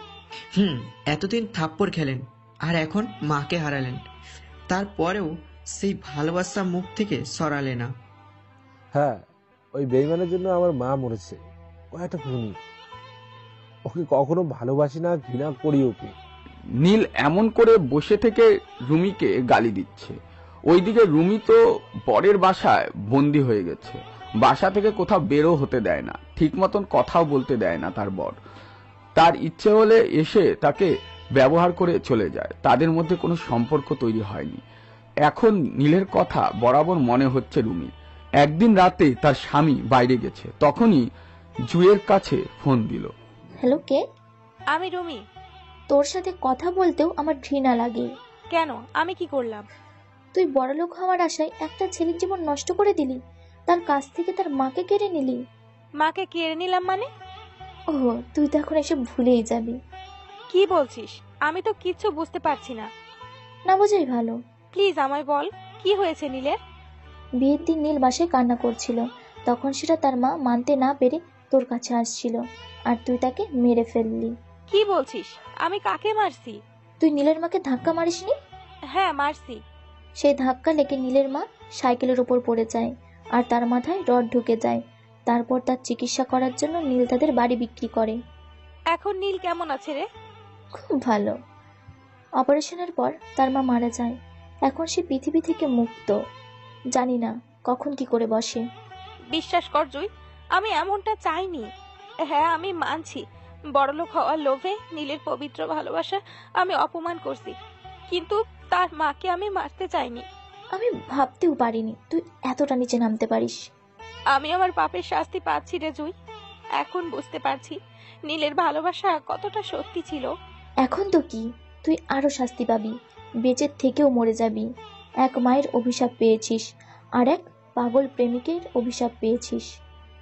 এখন সেটাই হয়ে আছি রে। রকির কাছে আমি মাত্র একটা ব্যবহার করা জিনিস, দরকার হলে এসে ব্যবহার করে আবার ছুঁড়ে ফেলে দেয়। রকিকে দেখে আমার প্রথমেই সন্দেহ হচ্ছিল, কিন্তু তুই টাকার লোভ সামলাতে পারিস নাই। এখন সারা জীবন শাস্তি ভোগ কর। বাঁচার চেয়ে মরে যেতে মন চাচ্ছে রে। তুই কি ভেবেছিস মরে গেলে শাস্তি থেকে মাপ পেয়ে যাবি?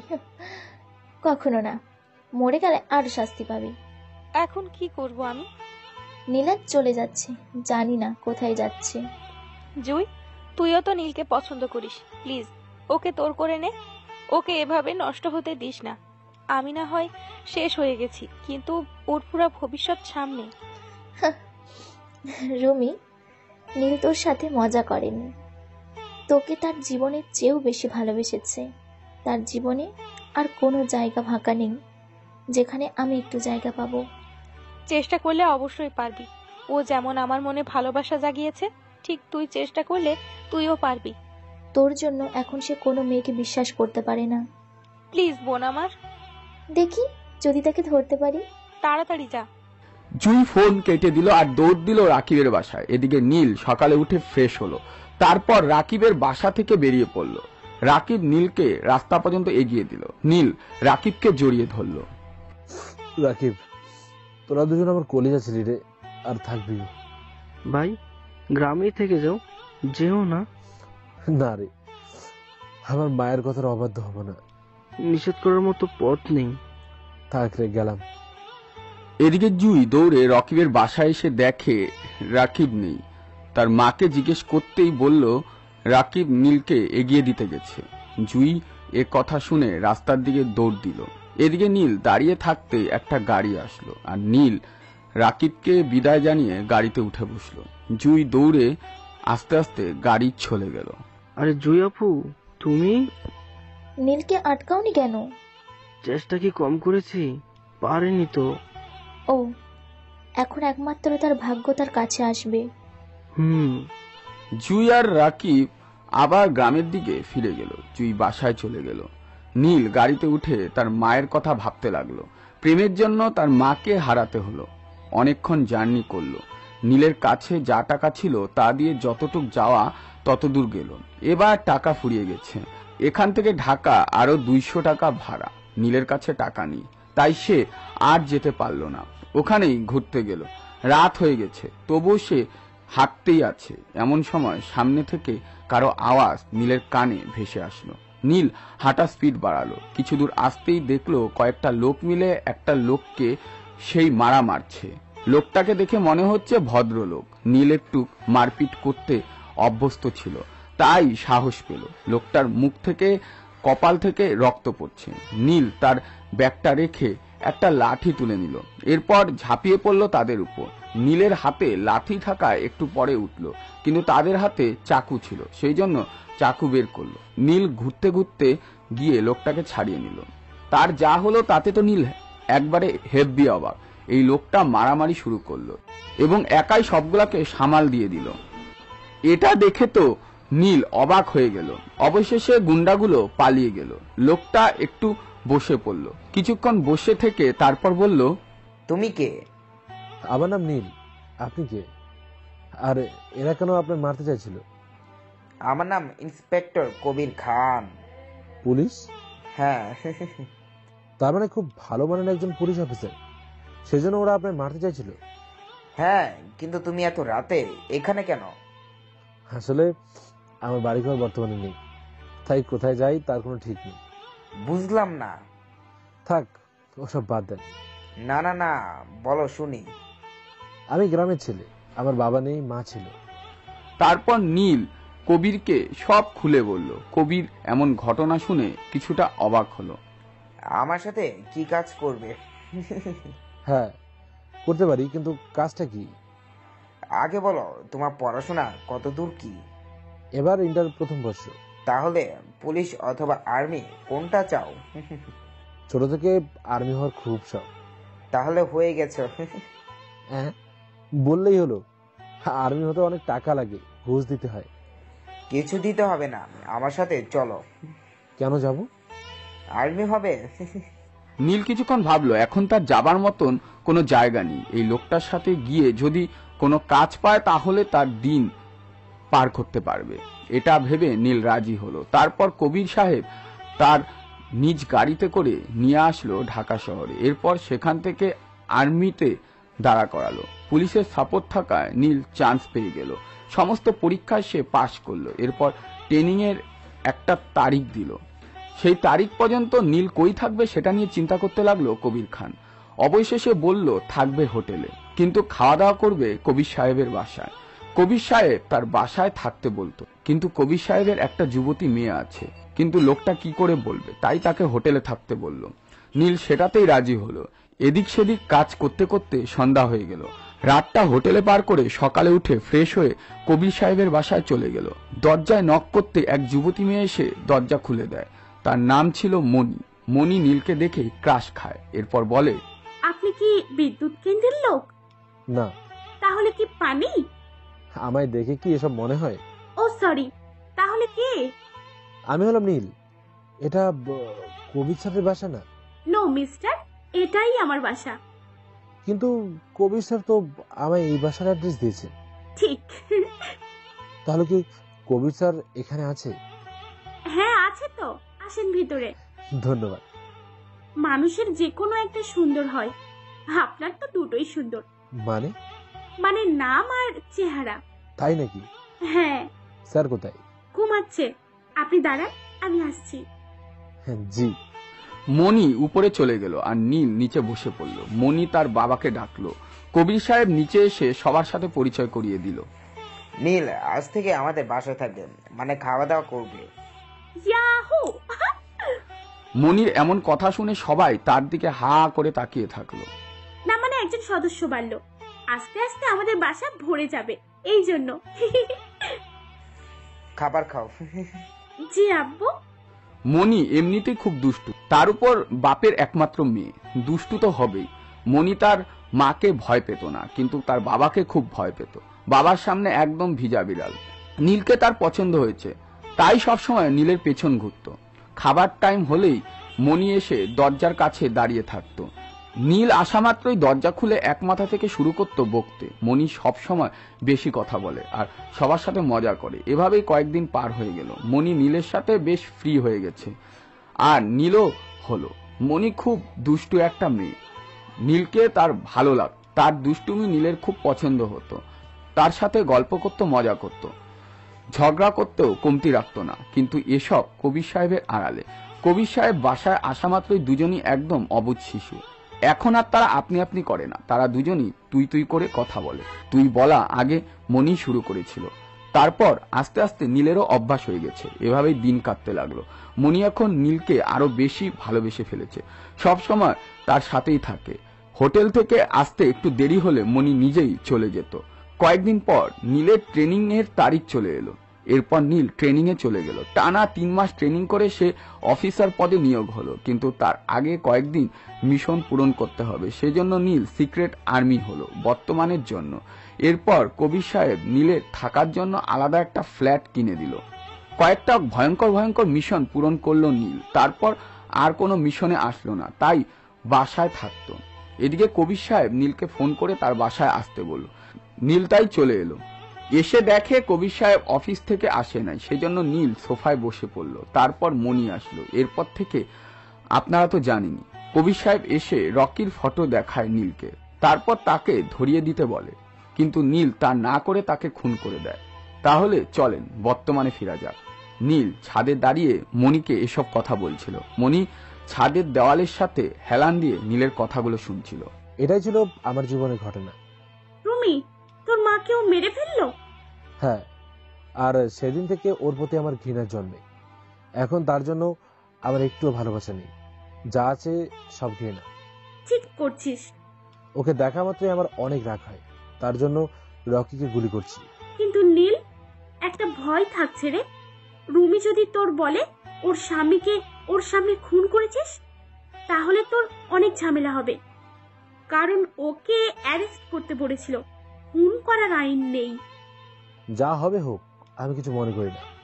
আমার তো সব শেষ হয়ে গেছে, বাকি আর কি আছে? সব বাকি আছে। এখন তোর সব ওই রুমির হাতে। ওর করুণা আমার চাই না। আমি নিজে গিয়ে বলবো আমি রকিকে ডিরেক্ট গুলি মেরেছি। তুই কি পাগল? এর জন্য তোর চাকরি নিয়ে টানাটানি হবে। দেখ মনি, আমি চাকরি চাই না। আচ্ছা আচ্ছা, আগে দেখা যাক রুমি কি করে, তারপর হবে। চল খেয়ে নে, রাত হয়ে গেছে। খাবো না, তুই খেয়ে নে, আমি চলে যাচ্ছি। খাবো না, তুই খেয়ে নে, আমি চলে যাচ্ছি। এই কুত্তা, এই তোকে এখানে আসতে কে বলেছে? যা, চলে যা। যাচ্ছি তো। আরে আরে যাস না, মজা করছি। ভালো, তুই নিচে গিয়ে খেয়ে নে। তুই না খেলে আমিও খাবো না। এসব ডায়লগ ফেসবুকে অনেক শুনছি। তার মানে তুই ফেসবুকেও প্রেম করিস? কে মেয়েটা? বল, তার বাসা কোথায়, তার নাম কি? দেখ, ফাউল বকিস না, যা তো এখান থেকে। ঢং করিস না, চল তো, খিদা লাগছে। যা সর। চল ময়না, আমি তোকে খাইয়ে দিচ্ছি। হাত থেকে গন্ধ আসে, সর তো। কি বললি? তোকে আমি বললাম হাত থেকে সুগন্ধ বেরোচ্ছে, চল। বাঁচলি, চল। তারপর মনি আর নীল নিচে চলে আসলো।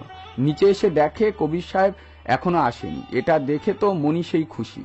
টেবিলে নীলকে বসিয়ে রেখে রান্নাঘরে এসে মনির মায়ের কাছ থেকে খাবার নিয়ে এসে নীলের পাশে বসলো। নে হাঁ কর। কি হলো, হাঁ কর।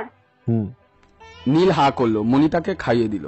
রান্নাঘর থেকে মনির মা এই দৃশ্য দেখে শুধু হাসছিল। সে জানতো মনি নীলকে পছন্দ করে, সেজন্য কিছু বলতো না। মনি নীলকে খাওয়ালো। হঠাৎ বাইরে দেখে তার বাবা আসছে, সেজন্য তার ওড়না দিয়ে নীলার মুখ মুছে দিল আর ভাত তুলে নিজের মুখে দিল। মনির বুদ্ধি দেখে তো নীল অবাক। এত বুদ্ধি নিয়ে কি করে? এরকম বুদ্ধি আমার থাকলে আজ আমি দেশ চালাতাম। এই কথাটি ভাবতে লাগলো নীল। নীল, তুমি নাকি গুলি চালিয়ে দিছো? হ্যাঁ স্যার। তুমি তো এমন করো না, কিন্তু আজ হঠাৎ এমন করলে কেন? বাবা, আসলে ওর দোষ নেই। রকি পালাতে চেয়েছিল, আর তখনই নীল গুলি মারতে বাধ্য হয়। কিন্তু এখন কেসটা তার স্ত্রী রুমির হাতে। ও চাইলে নীলার চাকরি বাঁচাতে পারে, আবার নাও পারে। রুমির কথা শুনে নীল চোখ বন্ধ করে নিল। এটা মণি দেখে বুঝলো নীল কষ্ট পেয়েছে, তাই মণি নীলের হাত ধরল। নীল চোখ তুলে মণির দিকে তাকালো। মণি চোখ দিয়ে ইশারা দিল। কাল সকালে অফিসে যেও, সবাই সেখানে উপস্থিত থাকবে। আমিও যাব বাবা। ওকে। নীল আর কিছু বলল না। কবির সাহেব সোজা উপরে চলে গেল। নীল গ্লাস থেকে পানি নিয়ে হাত মুখ ধুয়ে উঠল। আন্টি আমি গেলাম। হ্যাঁ যাও বাবা। ওই বাদরাই, আমাকে কে বলবে? তোকেও বললাম। যা, আর আসবি না। ওকে সরি। গুড নাইট মনি, আমি বাসায় গেলাম। এবার ঠিক আছে, সাবধানে যাস। নীল বেরিয়ে চলে গেল। মণি তার পিছু পিছু এসে দরজা লাগিয়ে দিল। নীল তার বাসায় এসে দরজা লক করে ঘুমিয়ে গেল। এত বড় বাড়ি শুধু নীল একাই থাকে। কাজের লোকদের থাকতে বলেছিল, কিন্তু তারা থাকে নাই, সেজন্য সে একাই থাকে। সকালে ফোনের আওয়াজে নীলের ঘুম ভাঙে। উঠে দেখে মনির ফোন। রিসিভ করে কানের সামনে রাখে। হ্যালো। বল। অলসের বাচ্চা অলস, তাড়াতাড়ি দরজা খোল। কেন? বাইরে তোর বউ দাঁড়িয়ে আছে। ও। নীল উঠে এসে দরজা খুলে দিল। খুলে দেখে মনি দাঁড়িয়ে আছে। তুই? বইয়ের কথা শুনে এত তাড়াতাড়ি চলে আসলি? না, তেমন কিছু না। বুঝি রে, সব বুঝি। ভালো, কিন্তু তুই এত সকালে এখানে কেন? তোকে আদব করতে আইছি। ফাজলামি বন্ধ কর। কালকে বাবা কি বলেছিল তোর কি মনে নেই? কি বলছিল? ওমা, রাতের কথা সকাল না হতেই ভুলে গেলি? তাহলে বউকে কেমন মনে রাখবি? দেখ, সকাল সকাল আমার ঘুম ভাঙিয়েছিস। এখন আর ফালতু কথা বলিস না। মাথা গরম হলে একটা মারও কিন্তু মাটিতে পড়বে না। তাহলে আমি কি আকাশে দেবো? সোজা পয়েন্টে। আজ মিটিং আছে, তোকে যেতে হবে। চল। ও যাচ্ছি। যা, ফ্রেশ করে নে, আমি নাস্তা বানাচ্ছি। বানা। মনি রান্নাঘরে গেল আর নীল ফ্রেশ হতে চলে গেল। নীল ফ্রেশ হয়ে শার্ট পরে বাইরে আসলো। এদিকে মনি রান্নাঘরে যা যা পেল তা দিয়ে নাস্তা তৈরি করে ফেললো। কই রে বুড়ি, খাবার দে। আসছি রে বুড়া, বস ওখানে। তাড়াতাড়ি করবে বুড়ি। নীল চেয়ারে বসে পড়ল। একটু পর মনি খাবার এনে নীলের সামনে দিল। নীল হাত ধুয়ে খেতে লাগলো। বাহ, বুড়ির হাতে রান্না তো হেভি। ধন্যবাদ। ওয়েলকাম। সারা জীবনের জন্য বুড়ি বানাতে পারবি? মনির হঠাৎ এমন উল্টো কথা শুনে নীল তার দিকে তাকালো। কি পারবি তো? কি বলিস? হ্যাঁ, সত্যি বলছি। সারা জীবনের জন্য তোর পাশে রাখতে পারবি? মানে? মানে মানে আমি তোকে ভালোবাসি আর তোকে বিয়ে করতে চাই। না রে, তা হয় না। কেন? আমার এমন পাথর মন তুই থাকতে পারবি না, আর থাকাও সম্ভব না। সব সম্ভব। ভালোবাসা থাকলে মনে ফুল ফুটবেই। জেদ করিস না, আমার সাথে তুই সুখী হতে পারবি না। বরং তোকে ছাড়া আমি সুখী হতে পারবো না। মনি, তুই জানিস আমার জীবনে একজন ছিল। সে তো আর তোকে নিয়ে যায়নি। তোরা তো জেদ কেন রে? তোকে ভালোবাসি বলে। আমি বাসি না। তাহলে তোর মনে জায়গা করে নেব। থাক, দরকার নেই। তাহলে আই লাভ ইউ বল। তুই তো আই লাভ ইউ বলিসনি। I love you. পারবো না। সময় নাই, তাই বেঁচে গেলি। নে চল। তারপর নীল আর মনি বেরিয়ে পড়ল। মনি বাসা থেকে গাড়ি নিয়ে আসছিল, তাই সেটা চড়েই চলে আসলো। অফিসে বস, বড় বড় অফিসাররা বসে আছে, সাথে রুমিও আছে। নীল যাবার পর তারা আলোচনা শুরু করলো। সবাই সবার মতামত দিল। শেষ পর্যন্ত সবকিছুই রুমির হাতে চলে গেল। এবার রুমি যা বলল তাতে একটা রায় হবে।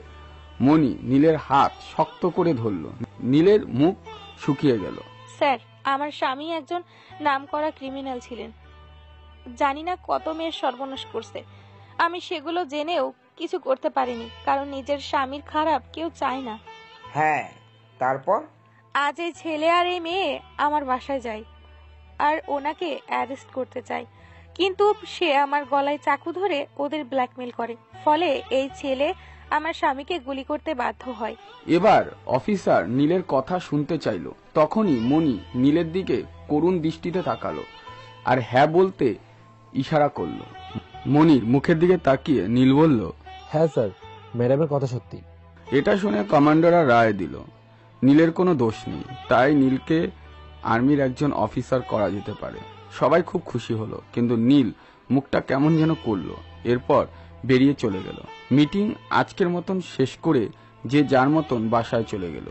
রুমি নীলের সাথে কথা বলার জন্য আসলো, কিন্তু নীল চলে গেল। তাই মনির সাথে কথা বলল। আপনি নিশ্চয়ই নীলের জিএফ? হয়নি, মানেও করে না। ও ভালো। নীল খুব ভালো ছেলে, ওর মন খুব পরিষ্কার, কিন্তু দুর্ভাগ্যবশত আমি বুঝিনি। আমায় নীল সব বলেছে। হ্যাঁ, নীলকে যত কষ্ট দিছি তার একটা করে কষ্টের 3 গুণ সমান আমি কষ্ট পাচ্ছি। ও, ওকে সুখে রেখো, আর কখনো ওকে কষ্ট দিও না। জি আপু। আমি চলি, আর কোনোদিন তোমাদের সামনে আসবো না। রুমি চলে গেল, কিন্তু মনি তাকে আটকালো না, কারণ রুমির প্রতি মনিরও খুব রাগ হচ্ছিল। রুমি অন্য রাস্তা দিয়ে চলে গেল। মনি এসে গাড়িতে বসলো, নীল ওখানেই বসেছিল। চল। তারপর তারা বাসায় চলে আসলো। রাস্তায় বারবার মনি নীলের দিকে তাকাচ্ছিল। নীলকে নিয়ে মনি তার বাসায় চলে আসলো। বাসায় এসে দেখে কবির সাহেব সহ সবাই বসে আছে। তখনই মনি নীলের হাত ধরে তাদের সামনে আসলো। বাবা। হ্যাঁ মা, বল। বাবা, তোমাকে একটা কথা বলতে চাই। বল। আমি এতদিন তোমার কাছে যা চেয়েছি তাই পেয়েছি, আর আজ সেই আশা নিয়ে তোমার কাছে একটা জিনিস চাই। বল, অবশ্যই পাবি। আমি নীলকে বিয়ে করতে চাই, আর আমি ওকে ভীষণ ভালোবাসি বাবা। ওকে ছাড়া আমি বাঁচবো না, আর আমার মন বলে নীলও আমায় ভালোবাসে, কিন্তু তোমার ভয়ে সে আমায় মানতে পারে না। কি নীল, সত্যি নাকি? আসলে স্যার। একদম মিথ্যে বলবি না, আমার কসম। তুই আমায় ভালোবাসিস না বল? হ্যাঁ স্যার, আমিও মনিকে মনে মনে ভালোবাসি, কিন্তু আমি আপনার চোখে খারাপ হতে চাইনি। আমার প্রতি আপনার যে ভরসা সেটা হারাতে চাইনি, তাই মনে না চাইলেও মনিকে দূরে ঠেলে রেখেছি। প্লিজ বাবা, আমাদের মেনে নাও। তুমিও তো নীলকে পছন্দ করো। স্যার, আমি মনিকে বিয়ে করতে চাই না। বাদর, তোকে খুন করবো এমন কথা বললে। সরি, অলরেডি মনির জন্য পাত্র দেখা হয়ে গেছে। বাবা। হ্যাঁ মা, আর সেটা তো মা পছন্দ করেছে।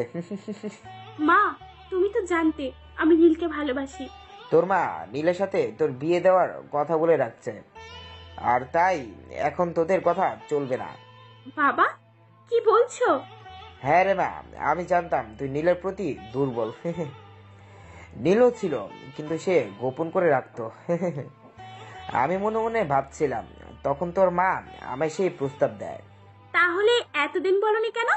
তোর মুখ থেকে শুনতে চাইছিলাম। লাভ ইউ বাবা। আর নীল কালকে তোমায় ব্যাচ দিবে, আর পরশুদিন যোগ দিতে পারো। তুমি যেহেতু আর্মিতে আছো, তাই তাদের কথা মতোই বিয়ে করতে হবে। মা, তোকে কিছুদিন অপেক্ষা করতে হবে। এই বাদরটার জন্য আমি সারা জীবন অপেক্ষা করতে রাজি বাবা। যা, উপরে যা। মনি নীলের হাত ধরে টেনে উপরে নিয়ে চলে গেল।